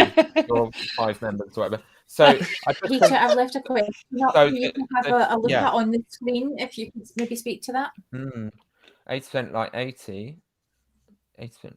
Yeah. And for a podcast viewers, if you maybe... No, right. So where does this come from? So here's the source of the statistics. In 2007, which is donkey's years ago now, the apostles themselves had a statistical briefing in one of their private apostle meetings, and these were filmed. A few years later, one of these got leaked to Mormon Leaks. So you can actually watch Dallin Oakes and all the other apostles sitting there with Gerrit Gong and others presenting to them these stats that they have, because we give them all this statistical information. They never tell us any of it, and it would be helpful if they did. Like they've just admitted that they've known since the early 90s that more than half of members of the church are single. Well, that would have changed things if they'd kind of told us. We'd have been more welcoming to single people for decades. But now it's happening in America. It's suddenly a huge issue, and now they'll talk about it because America reached that threshold 2 years ago, as 2 speakers in the last general conference said. So in this film, they do the stats. In hardly anyone marries before 30 now in the church, and they're worried about that. So the single adult stats, basically, single people, which is most of the young people. In America, at the time, 70% leave by 30. Globally, internationally, I don't know if that includes the American stats, 80%. That was in 2007, and it's definitely not got better since then. You can Google that. I think in which they fret about the young single adults, I think is the name of the film. If you want to Google it in YouTube, you can watch that briefing. You're in the room with the apostles. It's fascinating. There's several of those films got leaked. So it's the church's own statistics from back then. And this has been confirmed by other people doing independent research since. And we know just from our own wards, we don't need to have international stats, although some wards in America are doing a bit better. So they have a false sense of security. Well, the UK figures got leaked, didn't they? Which shows that we've had, what is it, like a 20% decrease in church activity over 10 years? Right. Overall, the stat is actually 13, which doesn't sound too scary, but it's very small, as in it's definitely not growing for a start. But overall, in the last 10 years, we had a 13% drop in total attendance. But some stakes have been devastated. My stake, Canterbury stake, is 21.3%. Birmingham was down 40%. Birmingham was the worst with 40%. My neighbouring state, Maidstone State, which I grew up in, 26% gone in 10 years. And this is ironic. This is the exact 10 years where the Europe area presidency challenged everyone to double sacrament attendance in that decade, which shouldn't be hard to do. If we had a healthy, functional church doing what we believe and what we should be, of course we should have doubled our sacrament attendance in 10 years. One each, 10 years. We should be doing that every 6 months. And we came close to something like doubling in 10 years during the 80s when we weren't fighting the world, where we were being positive, where we dumped racism, and we had this golden age before the current regime just really went for a war on gay marriage and exact obedience and sucked the joy out of it and cancelled the road shows and cancelled the fun and cancelled and turned youth conventions into culty boot camp MTC instead of fun and social and building those relationships, and cancelled the pageants, just all cancelled Christmas basically for Mormons. And of course, it's just boring and dry and horrible and grim and negative, and you're never good enough because you're not exactly obedient enough. And so we've had that trajectory that we had this brief golden age of boom. We should have doubled our sacrament attendance in the last 10 years, if there's anything even slightly functional about our religion. And the fact that you should be able to just find lunatics in your community. Our ward boundaries have hundreds of thousands of amazing humans in, and we can't even find one each in 10 years to bring into this church. The problem is not the world. What are we doing wrong? And we do great things. We do far more for our young people than most churches. So and this has been one of my big epiphanies. But we get loads of them on full-time missions for 2 years. No other church does that. We have amazing youth programs. We teach them, we educate them. We have seminary and institute to embed them in the doctrines. We ordain teenagers. We give them meaningful roles. If you're a boy, you have to have a dinkle, ladies. I'm sorry. But we do all these amazing extra things. But our rate of losses now is exactly the same as the bog standard Baptist or Anglican church down the road. So we are, my simple mathematical calculation then is, we must be doing exactly as many negatives to our young people as all the extra positives we do. And there's a mountain of positives. So the reasons we're still alienating exactly the same amount of people as churches that don't even have a youth program, that just speaks volumes about how much we are self-sabotaging. So for me, the solutions are structural. We have to practice leadership and power and decision-making in our church, like the Doctrine and Covenants says. Daniel Oates got up and talked about the American Constitution. The Church of Jesus Christ of Latter-day Saints has a written constitution about how power should be exercised. It's in mostly section 107 of the Doctrine and Covenants. Go and read it. The first presidency, first quorum of 12 apostles, first quorum, I need to get my hand in shot, first quorum of 70, and stake high councils are all equal in authority. There is no dictatorship of the first presidency. They are equal in authority. At the time, of course, they had fewer state councils. There were 2 or 3, but they were equal to the first presidency. Any major decision or doctrine has to be ratified by all of those people. Then you have the vote, the democracy. You have nothing can be done in this church without the common consent vote of the people.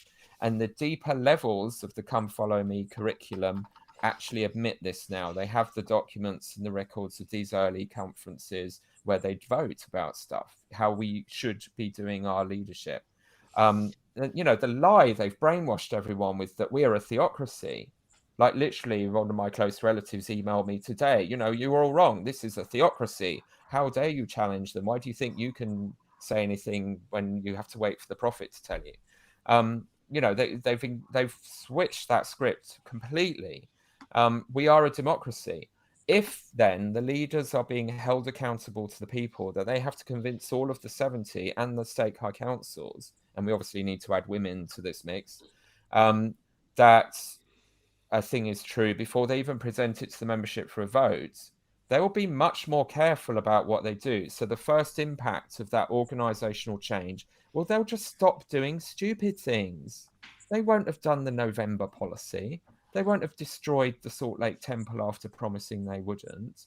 They won't do this dumb stuff because there'll be basic conversations, critical analysis, scrutiny going on.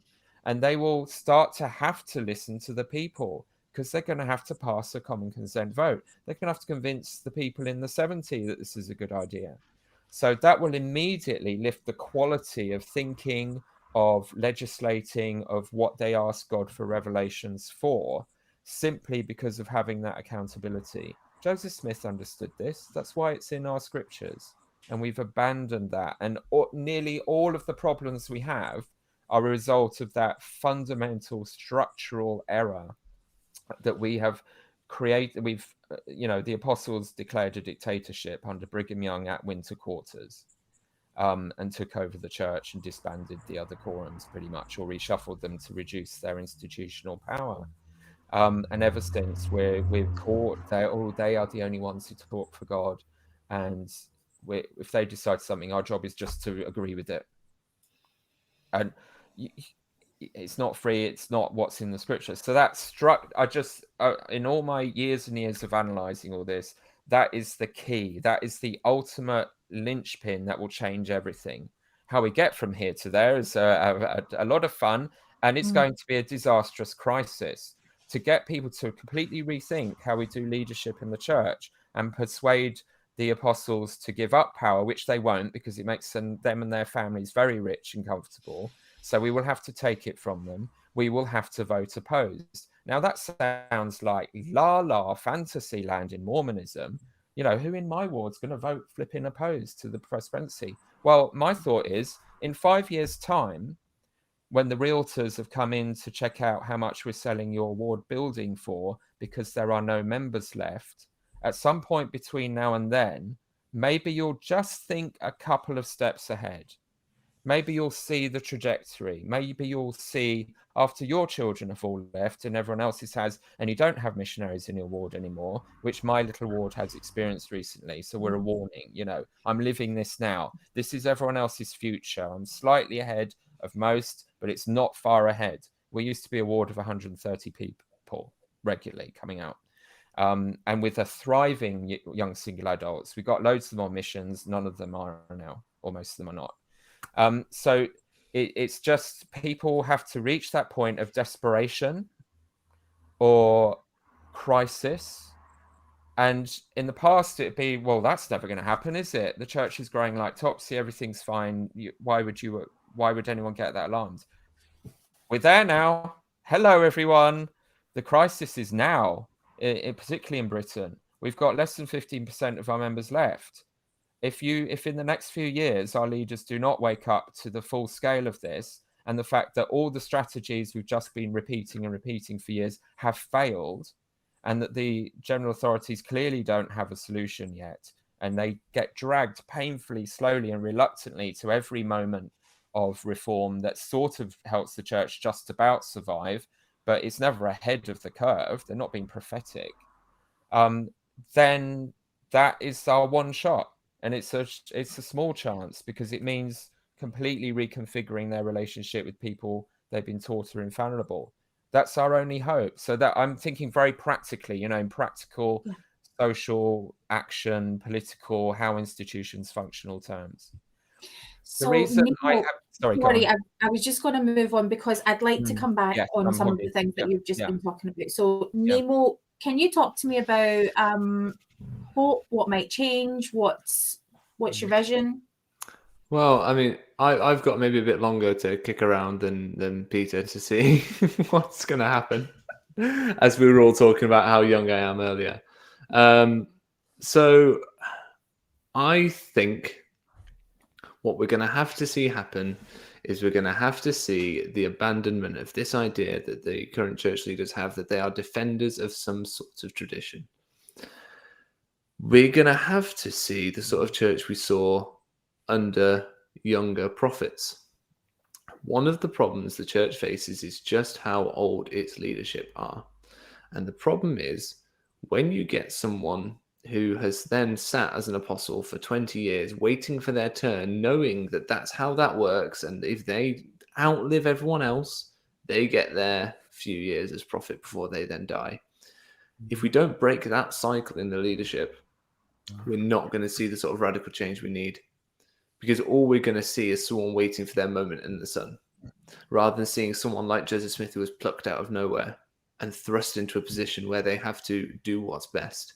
You've got the grudge between Russell M. Nelson and Gordon B. Hinckley over the name Mormon is the perfect example. Russell M. Nelson bided his time from the early 90s. I think it was 1989. He bided his time 92. from then. Was it 92? 92-ish, yeah.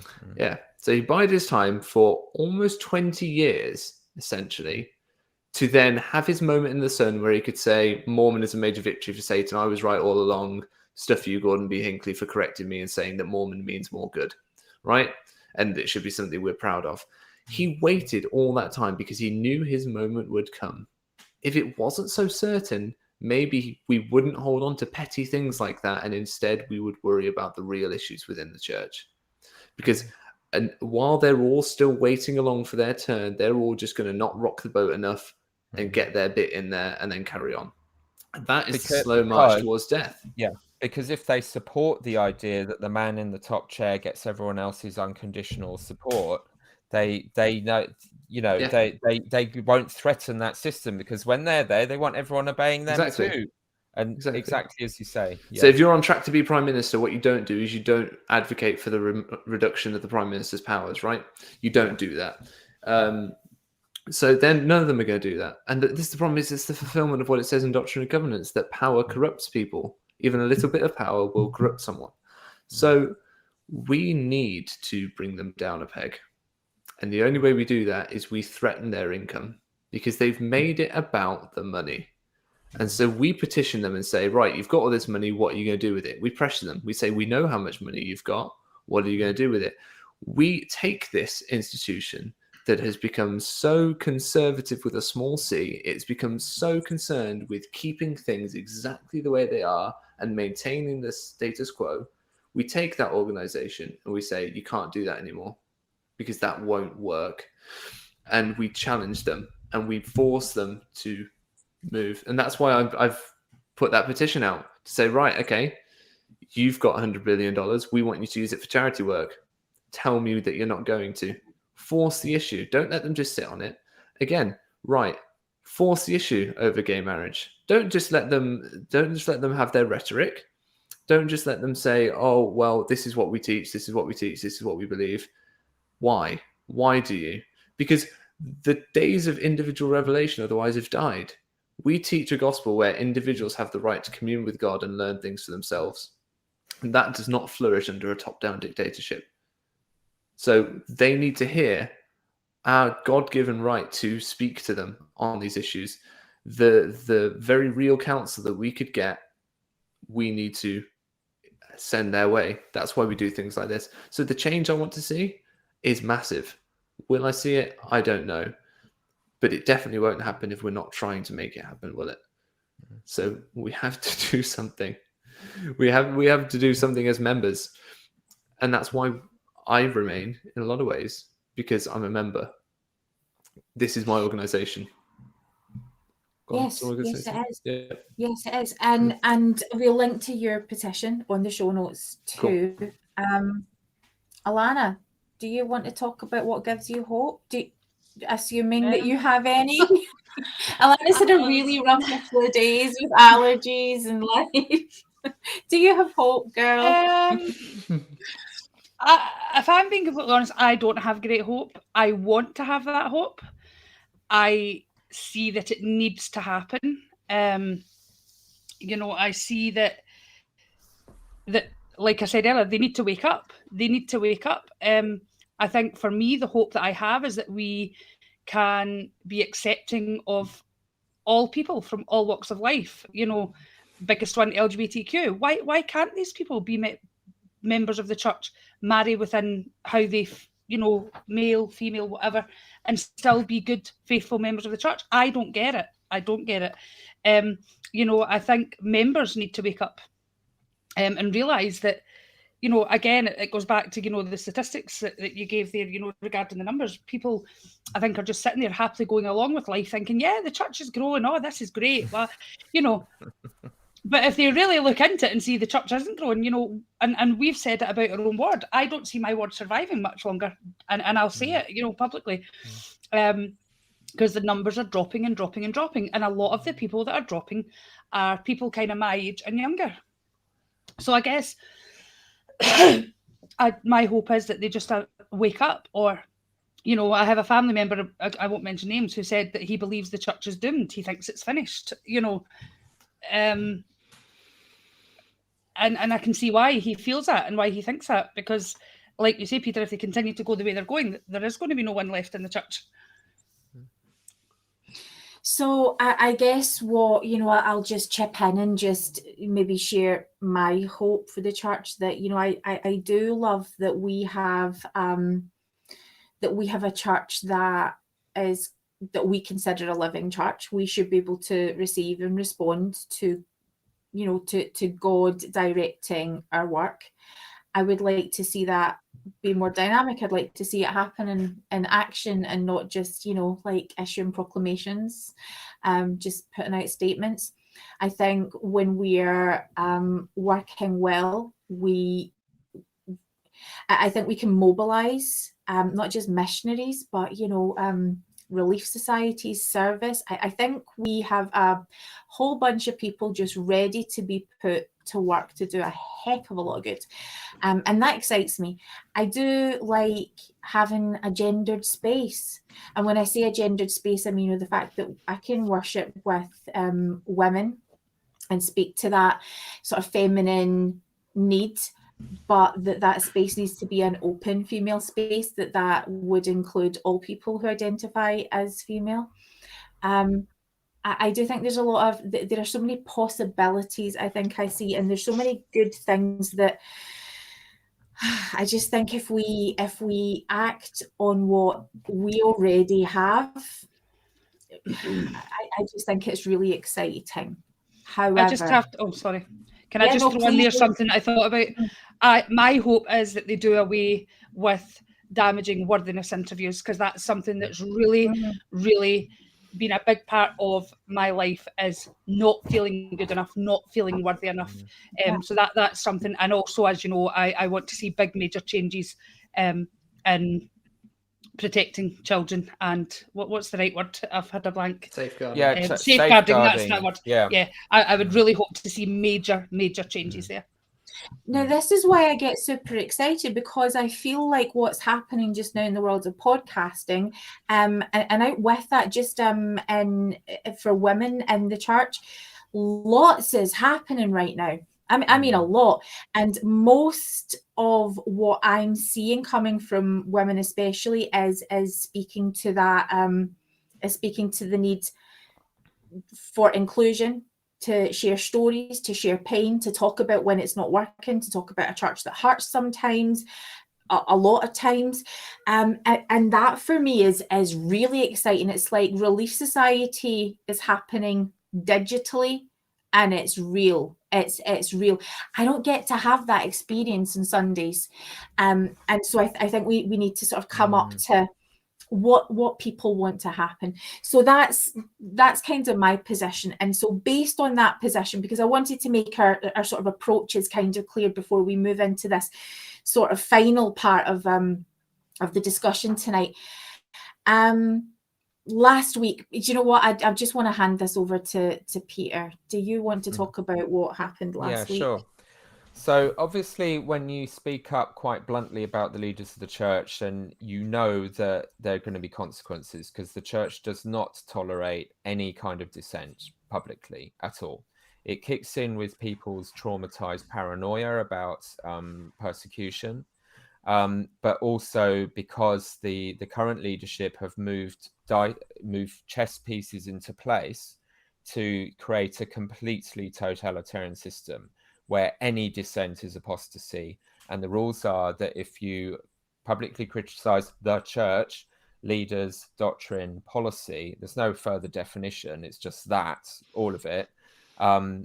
It says that apostasy is a threat. It's the virus fear, the contamination that can impact people on a larger scale outside of your own ward and stake. So it has to be dealt with swiftly. This is literally, I'm quoting the Handbook of Instructions section on apostasy. So it basically says that stake leaders must initiate a trial.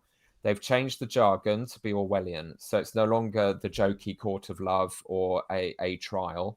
It is now a membership council.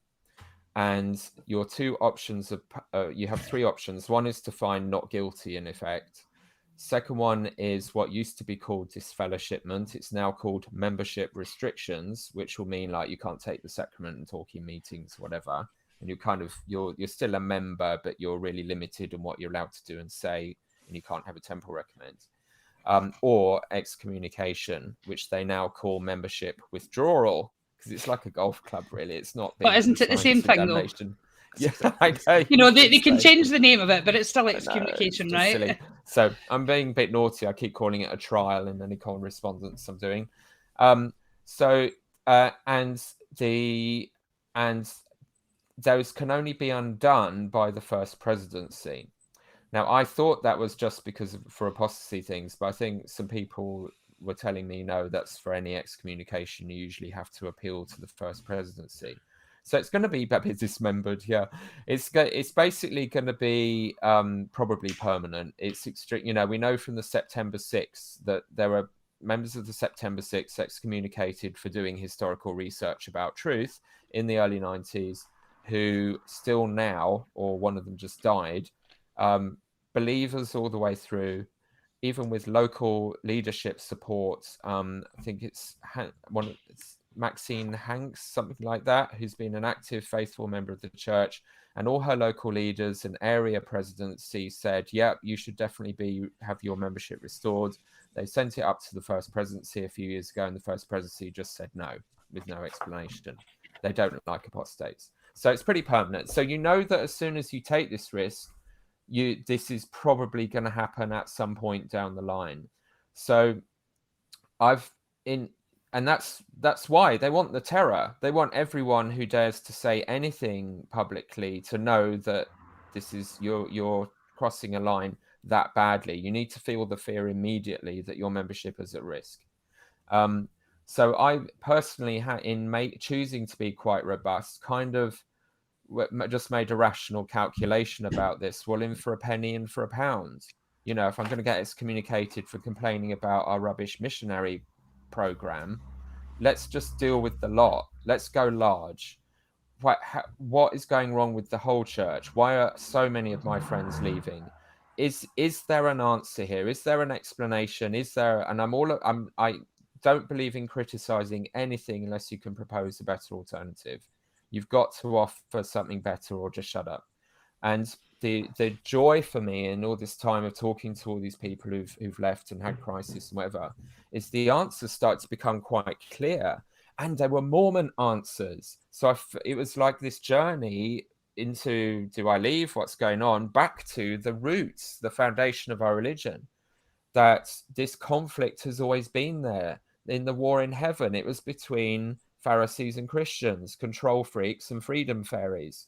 And then Jesus's ministry, you just look at it all afresh. He spent at least half the New Testament is Jesus calling out, swearing in the streets at the Pharisees and Sadducees who'd corrupted his religion, who'd been corrupted by power.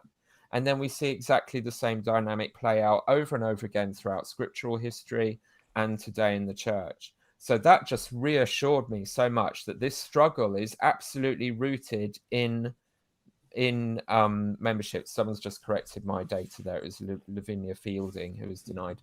That this is the Mormon struggle. This is the Christian struggle. This is the foundational philosophical, how the universe is even constructed idea in Mormonism, that it's always a struggle between control and freedom, tyranny and liberty. So that gave me the confidence to just go for it and to offer answers, that we have the answers. The answer is democracy in the church, and it's in the Doctrine and Covenants. We don't have to start a new church. We don't have to become a faction. We just need to do our own thing properly. And that was encouraging. And then the lived daily experience, Christians and Pharisees, every situation, you can easily divide it. What do Pharisees do in response to this? What do Christian Mormons do in response to it? They just have different ideas. And when you can differentiate, your enemy, you can cut it out. You can say no. It was reassuring that I'm not the first person to think of this, of course, because it's kind of obvious. Hugh Nibley did this amazing speech, his sort of retirement speech to Brigham Young University in 1984 or 5 or something, or 3, called Leaders and Managers. It's nothing like as long as my podcast. Everyone should listen to it. He talks really fast. You don't even have to put it on double speed. In which he laid it all out. He prophesied exactly, even destroying the pioneer monuments, he said, which President Nelson just did, gutting the Salt Lake Temple. He predicted it all. he said there are two kinds of leaders, real leaders and managers. And the managers are mostly lawyers and businessmen, and all of their priorities will kill your religion. And the vast majority of our apostles and 70s are lawyers and business managers. Even Dieter Uchtdorf did a business management PhD or something. And he said it will infiltrate everything. And what managers do is they do not promote people who will threaten their own power. They will promote yes men, people who don't think outside the box, who are not innovators, who are a safe pair of hands. And gradually those people will work their way up to the system till they take over. And that's literally what has played out in our church since his time. In the 1980s, we still had general conferences that were powerhouses of deep scriptural exegesis, of philosophy, of people talking about their scripture study. Now, mostly we've got a bunch of managers with no imagination who quote each other more than Jesus or scriptures. And everything he predicted has happened. So again, that's reassuring, and why I've been, feel rooted that this is a Mormon struggle. This is not an outsider struggle. We've always known that this would happen.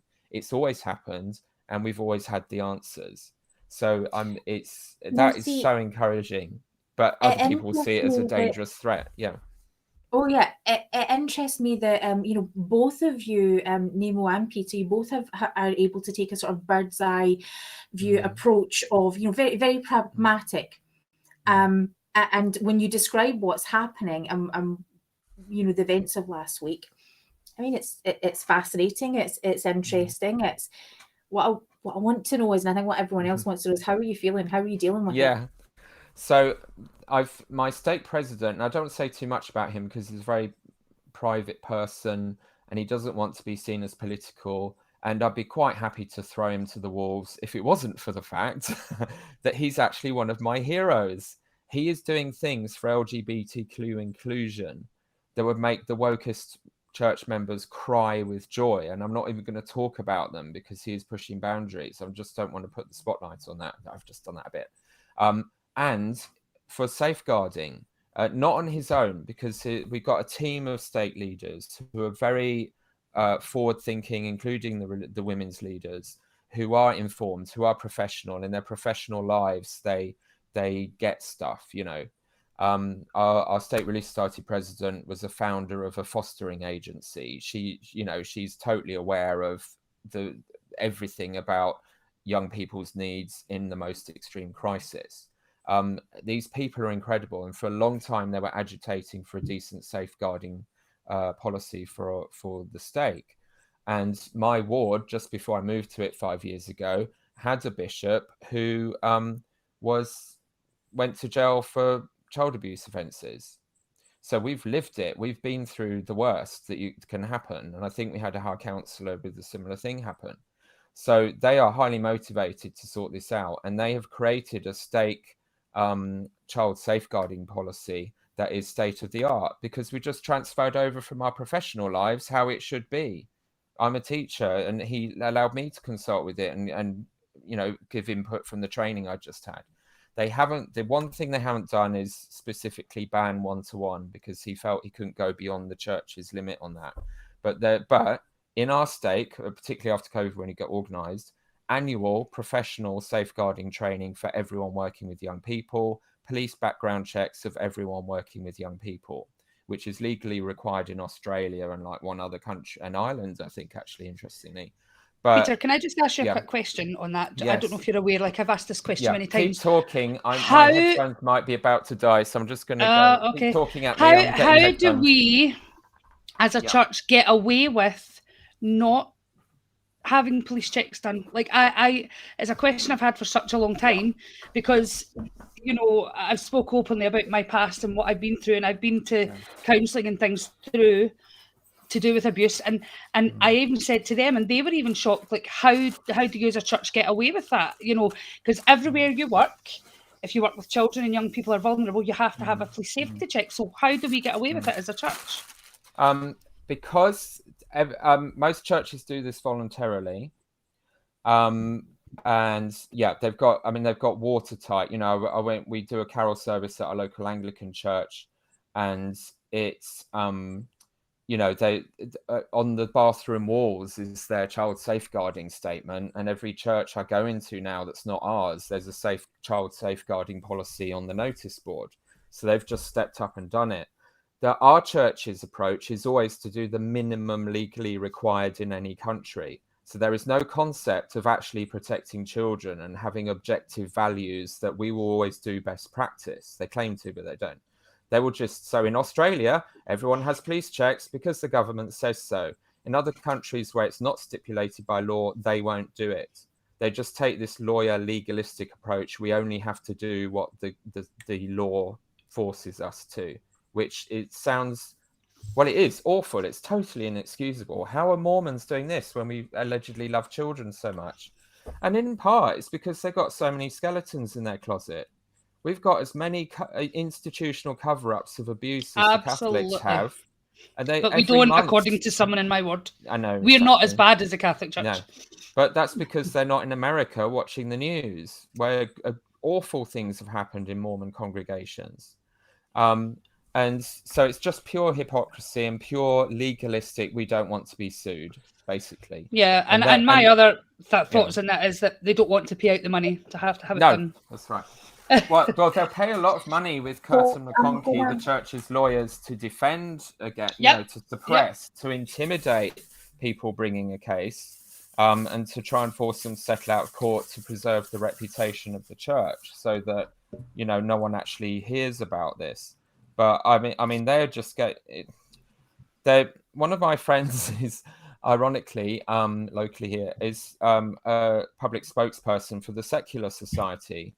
And our days are numbered. They are going after churches that aren't transparent about their finances and aren't providing proper safeguarding procedures for children to remove their tax exempt status. So that some of these things will play out, I hope. But anyway, the positive here, though, is if you want, your state can do better. Mine just did, and my state president is very happy if other state presidencies approach him to send him a copy of our safeguarding policy that was put together by people with professional experience in that field, and you can just clone it. And it's possible that a couple of other states have. So I don't know how I've got onto that. So sorry. So this is the state president who I'm negotiating with about my membership. So we love the state president. We're not going to bash on the state president. No. He's Wonderful our person. Protection. Yeah. We love him. But how are you feeling? Yeah.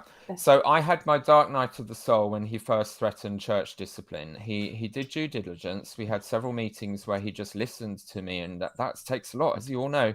And I sort of waffled on, and this was before I'd organized things into a coherent podcast-friendly sort of structured format. And it was just, there's this and that. Do you not realize that, there is 50 to 100 really serious problems in our church, and it's overwhelming. And always when you become aware of them, you just want to wring everyone's necks and say, wake up. Why can't you see? Why are we still doing this? Your kids just left because of this. My kids just left because of this. That family just left because of this. And you're doing nothing. You just want to wake people up. So it was an information overload sort of experience. His boundary, which has tipped him over the edge, which is completely expected. Again, I'm not blaming him personally. It's the church culture. Is you just can't say things aggressively.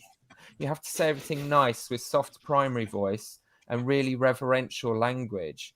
But we know that when you do that, it has no impact because people don't realize there's a problem here, and you're not being honest, and you're not being emotionally honest about the scale of harm.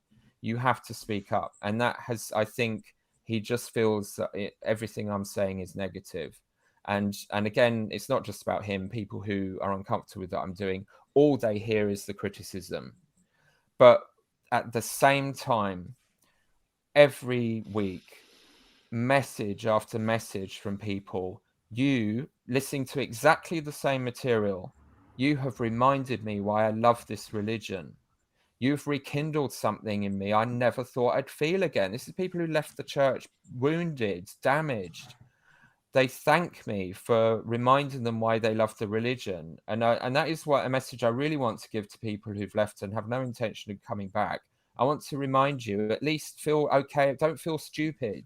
Don't feel you were stupid to love this religion. This religion has big ideas, a big heart. It has deep philosophy. It wants everyone to become a god, not tell them they're born sinful and horrible.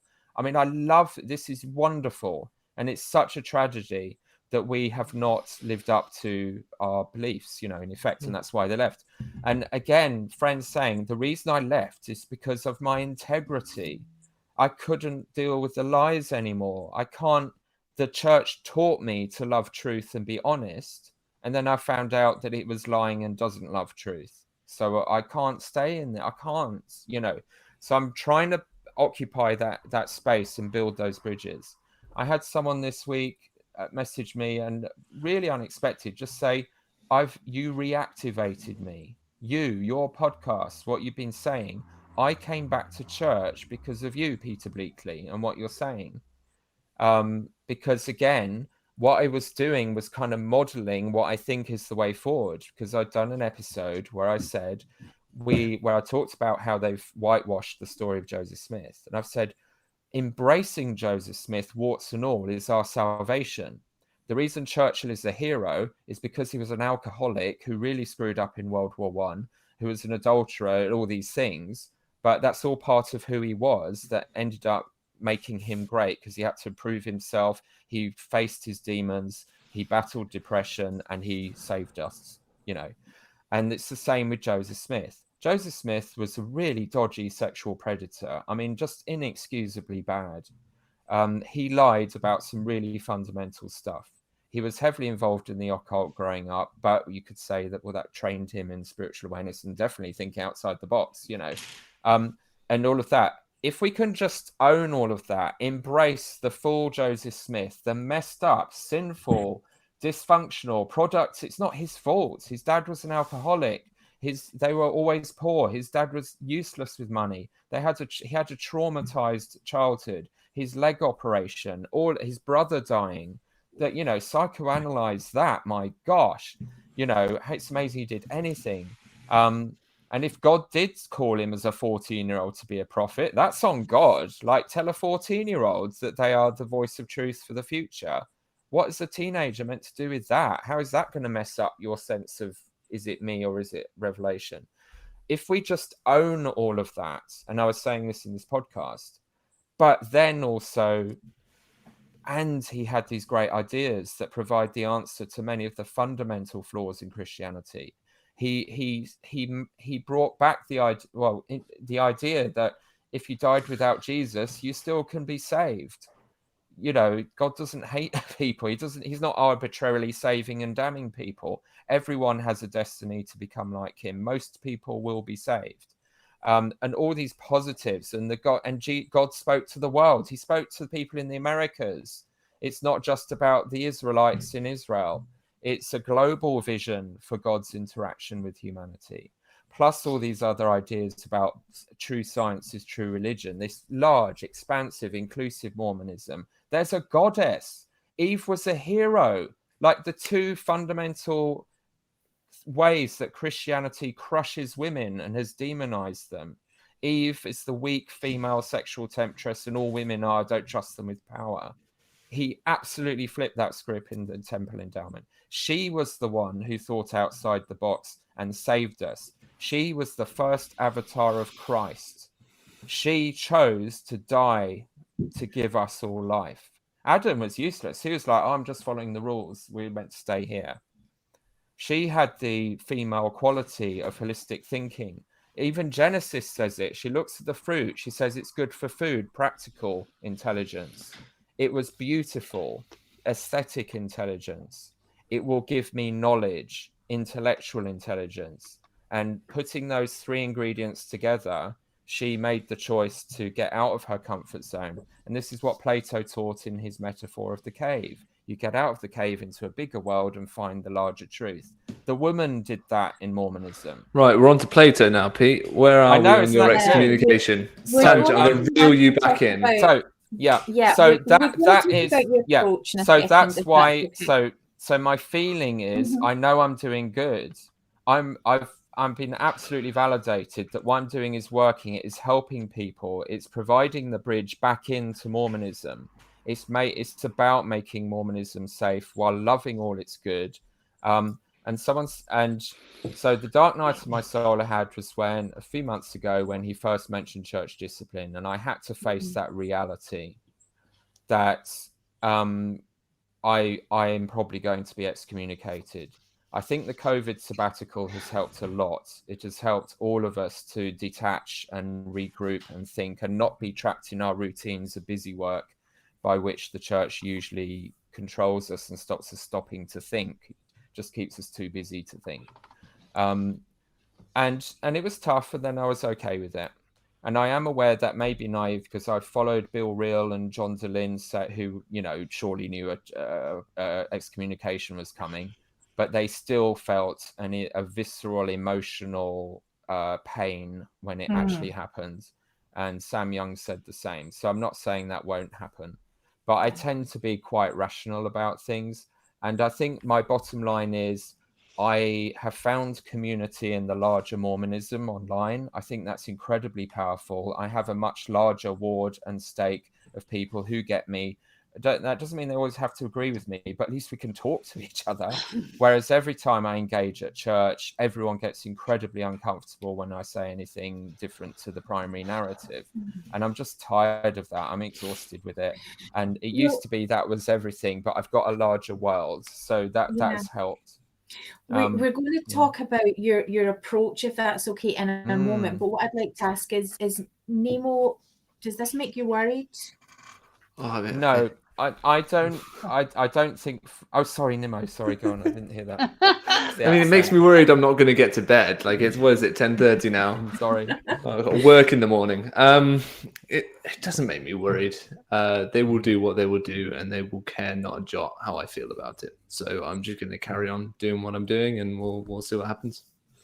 See, I think for me, I just can't, in my mind, I just can't understand why they can't, or why they're choosing, because I believe they're choosing to, why they can't see that we're not doing it because we're trying to bring down the church. We're trying to make it better for them. But it's like the minute you speak out, it's like, let's just shut them up. But it doesn't shut you up, because just because you don't have your name on the records of the church isn't going to keep you quiet.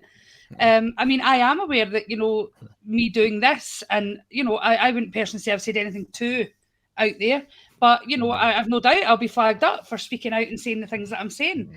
But it doesn't worry me, because I'm doing it out of a good place. Well, I believe I'm doing it out of a good place.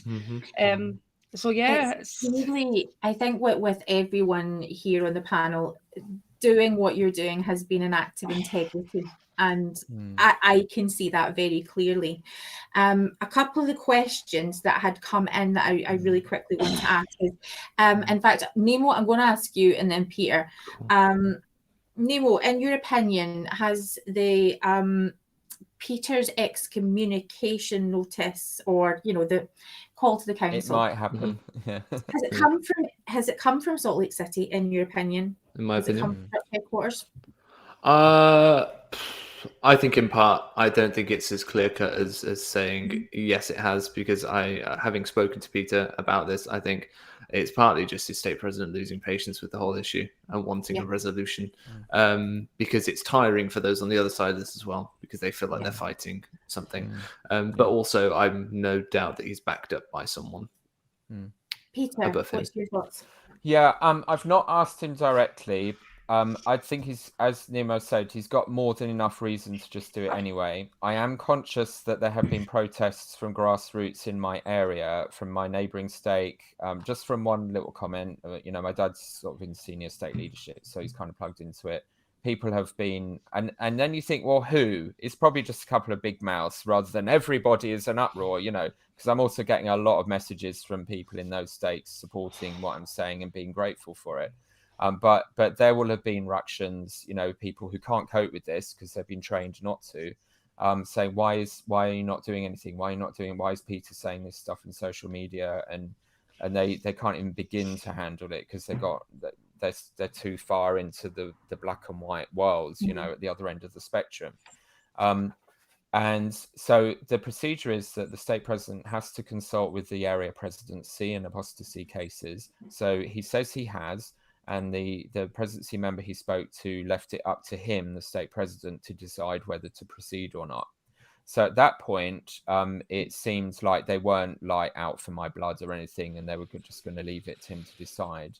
It could well be that since the dossier from the Strengthening the Church Members Committee has arrived, but I think in my case, no one needs to go sneaking around to find my stuff, because I've done a podcast and my poor stake president is reading it, or the text of it all, and I'm wearing him out. I'm really making him suffer for this. Like, he is paying a price for poor man engaging with all my stuff.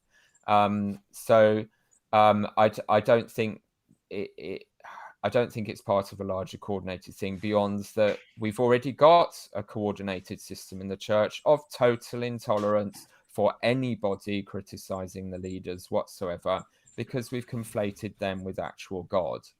You cannot criticize the leaders without being seen as criticizing God, Yeah. Okay.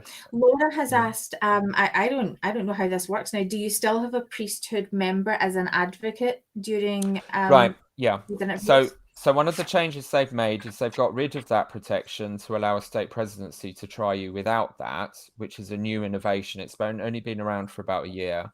And although the wording in the handbook, of course, is normally it's just the stake presidency, and occasionally you might bring the High Council in. When you have the full High Council, and this is described in section 102 of the Doctrine and Covenants, they randomly number the 12, and the even numbers. When you do that, their job is to make sure that things are done in equity and fairness and justice for the accused.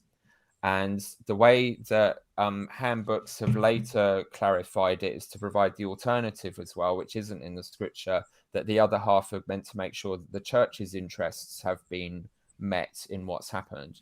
So the procedure is they will lay out the accusations and the evidence, whatever they have. You get a period of time to respond. You can have witnesses come into the room to speak on your behalf. You can have people write letters in to support you. So I'm just about to send an email asking what address should they send that to. And so that's considered. And there may be then a bit of back and forth and questioning afterwards for clarification. You go out of the room. The stake presidency and the High Council deliberates. It's not a vote. It's not like a jury trial. But what they will ask the High Councillors is, do you feel that we were fair enough to Peter? Other half, well, are we fair enough to the needs of the church and the line it's trying to hold? And then they're meant to pray about it. I've been in one where they just prayed there and then and felt they got the answer. And as a ward clerk, writing it all down. Others will want more time. The trend with apostasy hearings has been not to do the announcement on the night, usually because there's a baying mob outside, but we're intentionally not releasing the date or location of when this is due to happen, because we don't want a big event and there's not room to do that safely anyway. But Nemo will perhaps interview me a bit afterwards, and we'll see how that goes. Just do a post-match sort of review. So it may be days before they come up with a verdict. So that's the procedure if you get the High Council, which I'm about to request. Yeah. I'm going to give you some time for some, I'm going to give everyone, the opportunity to share some closing thoughts. But I guess what Alana and I had been speaking about when we had heard your news was that we publicly wanted to go on record just to officially say that as our podcast group, as 21st Century Saints, we stand with you and we love you, and we see the tremendous value in the work that you have been doing. I feel like, as someone who is an active member of the church, it's important to recognise that people have been coming to us for years, because there is no space to talk about these hard things. You are not the person who has, made these things up, pulled them out of a vacuum. These are matters of public record, and we need to have hard discussions. Someone had mentioned if we were talking about these things in gospel doctrine class, what an exciting, vibrant class that would be. I am tired of losing my friends to a church who feel that there is no space for them. And when someone stays and tries to talk about those pains and those difficulties that people are experiencing, I resent that we are telling you that there's no space. So I'm really hopeful that your stake president is guided by the Spirit, because I feel and I feel it's a spiritual, it's part of my spiritual journey, that you have been part of that. You've helped so many people in so many ways, and I just really hope that that's taken on board. And Alana and I just both want you both to know that we stand with you in our work, in your work, and that we're united. So Alana, do you want to share closing comments? Then we'll go to Nemo, and then we'll finish up with Peter. Yeah, sure. I guess, like I said this to Jane, just recently, like when we were talking about, what gives them the right, like in my opinion, what gives them the right to stand in judgment of us? I grew up believing that God was our judge, Jesus Christ was our final judge. So I can't be okay that men feel it appropriate to judge us and what we do.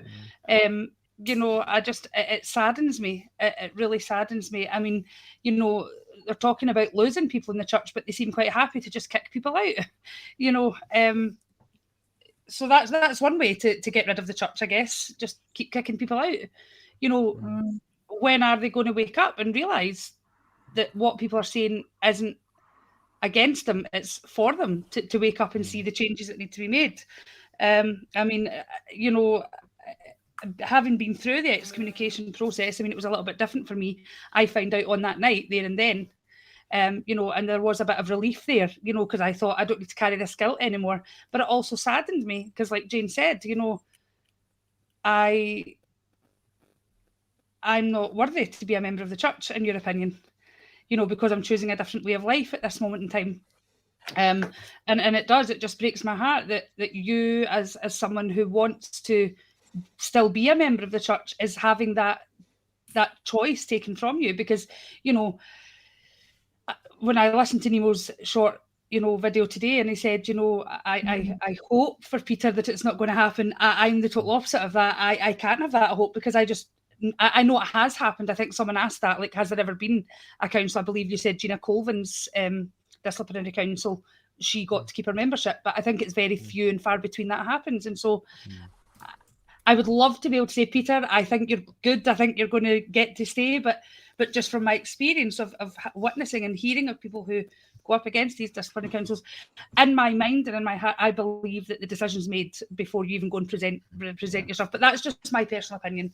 I would love to feel differently about that. But I really wish you all the well in the world. And I just think, this needs to stop. They need to stop it.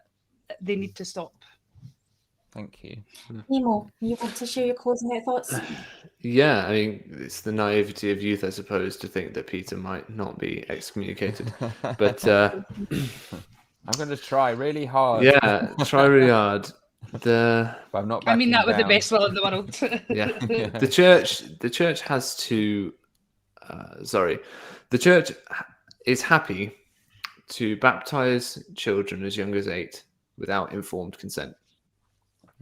They then have to be willing to deal with the consequences of doing that, which is adult members who discover things that they didn't know when they became members of the organization. And the solution to that is not to kick them out of the organization. The solution to that is to make sure they don't join it without knowing what's going on first. We need to stop baptizing people at that age. We need to stop bringing investigators into the church without them knowing these things.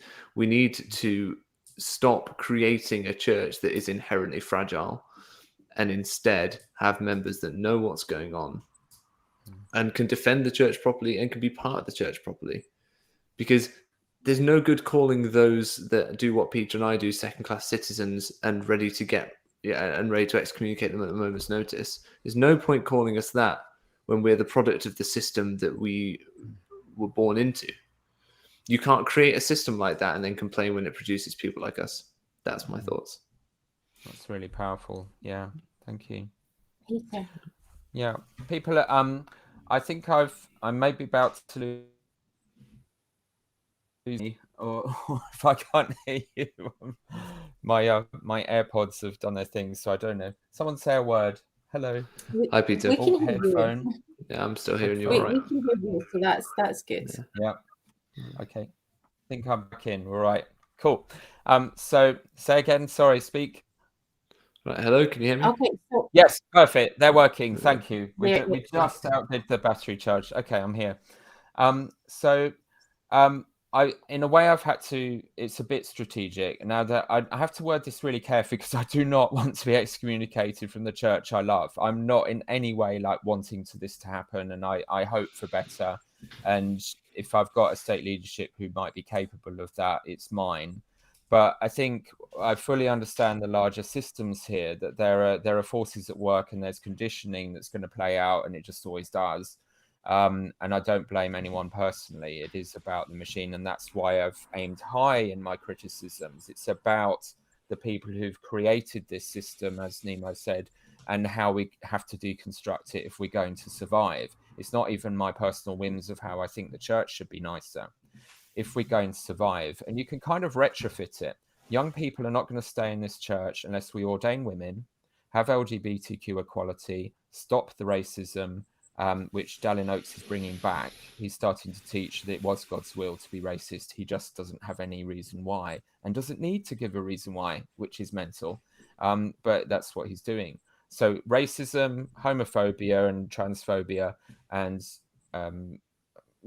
diminishing women is not the future. And everyone just has to get their head around the fact that that level of change has to happen soon, like in the next 5 years, even to save the church in Britain, in the next 10 years to save the church in Utah, not even America, in Utah. It will be gone. And everyone just needs, so we've got to start saying this. We've got to start speaking up fearlessly. I told my state president that if I was excommunicated, it would be like the Obi-Wan thing. I'll become more powerful than you can possibly imagine. Not because I'm on some ego trip and enjoy the attention. I'm a teacher. I get attention all day long. I don't need attention. I don't need loads of likes on Facebook. So they are lovely. Thank you very much. It's about stopping the pain. It's about this religion I love actually surviving beyond my own life. This is our turn. This is our responsibility. We're the leaders now. We have to build on what our parents built, in my case, for 3 generations. We have to save it now. Someone asked how my family feels. I think they're a bit divided. They're probably worn out with what I've been doing. My wife, Lynn, I always knew would be out of this church like a shot once she started engaging with this stuff. So I kind of held it back from her, but she can tell her own story. She's been very supportive, so kind over the last few months, because to do full-time podcasting where you're writing and recording and editing hours of content, nothing has got done around the house. The garden is a mess, and she's super impatient. So for her to support me, to just not kill me by now, has been extraordinary. And there will be about 3 more major episodes next, and then after that it'll be a bit calmed down, Speaking of which, I better head off, guys. Sorry. Yeah, okay. Bye. We'll see you Right. guys, Nemo. Thank you so much. Bye, and everyone. Thank you. follow Nemo on his channel. Yes, Nemo come check The it out. Mormon. Thank We'll you. catch you soon. Thank Nemo. you so Thank much. for your time. Bye. See you. Take Bye.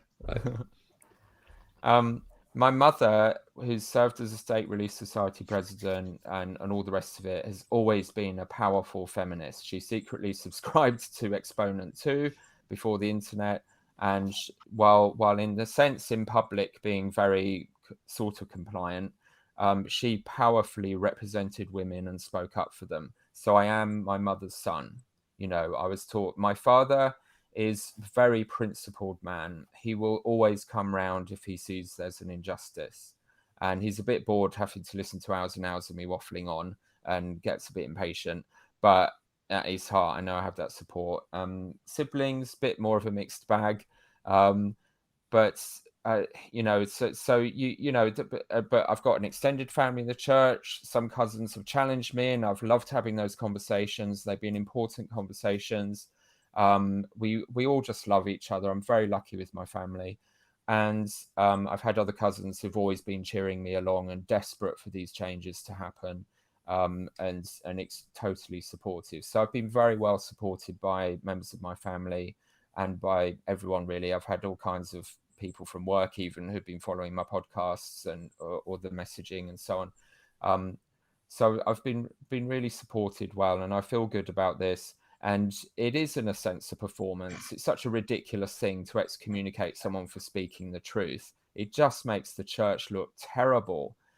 It gives you, and you know, Natasha Helfer, who was excommunicated recently, said, "Thank you, Mormon Church. You just gave me a national voice." That she can not just speak to Mormonism, but other religions about having more healthy attitudes to sexuality. So in that sense, I've had to actually brace myself for a leadership role. Not that I've sought it, but it just comes with attention. You have to take responsibility. You have to be aware there are consequences for people. And my message is, I don't want anyone, if I am excommunicated, I don't want anyone to resign in protest to support me. And I'm not saying that isn't a completely appropriate thing to do for other people in other campaigns and other scenarios, you know, no judgment. I want you to stay and fight. And the good news is you won't have to do it for very long, because they'll either reform or there won't be a church anymore in 10 years. Either way, you can retire. So it's not like even a lifelong commitment, this struggle. We're in the end game now. This is it. This is the end game, particularly in our whole country here in Britain. That we're not looking at decades of struggle. It has to be quite intense and quite rapid, or our church ceases to exist in Britain, and it will be almost impossible to rebuild. So see, I find that, like, when you're talking about that, because again, you know, and again, I don't know if this is doctrinal or, you know, scriptural, or because I'm not good at remembering these things, but you know, again, I was taught as I grew up that the church was going to cover the whole earth. It's here to stay, yes. You know, and then you're telling me this, that it's not going to survive, it's not going to go that way. So, you know, where do these things come from? You know, it's such a change. Like, we were told as kids, you need to prepare to be leaders because every ward is going to be a stake. And you'll be the few who are in our ward now as teenagers in the 1980s. You're all going to have to be stake leaders because you'll be the only ones with the experience. So many people will join our church. And we had the statistic from Rodney Stark's research that got everyone excited in the late 80s, that the rate the church was growing, we would have 50 million members by now. And by the end of the century, we'd have 250 million members. And he said, the Mormon church is going to be the new world religion. And we loved that. And all the data, when they were prepared to talk about it in General Conference, was looking like we were well on our way. And the amazing thing I've just heard about that was he wasn't even factoring in his calculations missionary work, even though we're like the most missionary church on earth. It was just retaining our children. Just by not losing our kids, we would have 50 million members pretty soon. And by the end of this century, we'd have 200 million, just by not alienating our children. So how unbelievably different is this mess? I can't believe I look around. This is not what we were expecting. And that message that the church is here to stay this time, because we study in seminary and church the pride cycle. God restores the religion. It's a dispensation. It goes great guns for a bit. The inevitable Pharisaical corruptions kill it. God restores it. It gets killed. God restores it. And our leaders said, that's not happening this time. We're here to stay, and it's power through to the second coming. There may be some apostasies along the way, but on the whole, the institution will thrive and fill the world, as you said.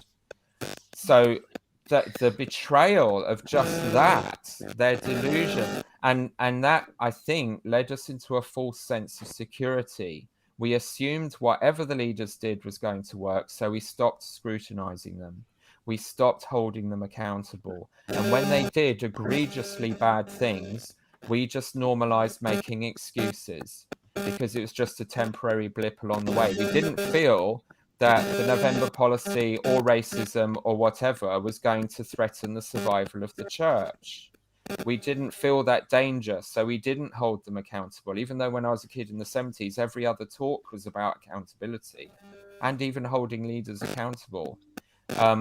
We lost that, and we're paying a price for that so badly now, because we've lulled them into a false sense of security. They can do anything, say anything, tell any lie, and they think people will just take it and make excuses. And a lot of people do, but most of them leave. It hasn't worked.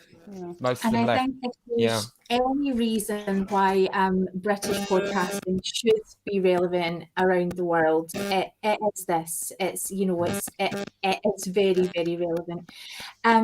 Thank you so much. We are the warning. We are in the end game that they are about to have, and we can tell them how it happens. Yeah. Just to take us, I know we're having a few little audio problems again, but just to sort of take us out, I just wanted to hear Christina had mentioned, had referred to you as an Avenger, Peter. Yes. And I just wanted, I'm going to share this story that Peter referred to the British podcasters as Brit Vengers, and when you said Brit Vengers Assemble, my geeky little heart just melted. Yes. So thank you so much for your time, Peter and Nemo. Oh, thank you. Thank you. What I really hope we've been able to demonstrate tonight is how it's possible to have a modern day 21st century church with people who are sitting in the pews lapping it up, people who are faithful, people who have problems with Joseph Smith, people who have problems with historicity, people who are not sure about the Book of Mormon, if Adam and Eve were literal, people who are angry, people who are, see problems, that we can all sit in the pews and have a place in the church, and what a wonderful church that would be. Thank you for your time. You can follow Peter on Mormon Civil War, right? Yep. You are on Facebook. Yes. And we will put all the links in the show notes. You can catch Nemo at Nemo The Mormon on YouTube. He's also on Facebook. You can catch him there, and you can get in touch. Please do feel free to continue to join the discussion in the comments. You can email us at any time, and we really appreciate spending our evening with you tonight. Thank you so much, and we're going to end now. Thank you, guys. See you next time. Thank you, everyone.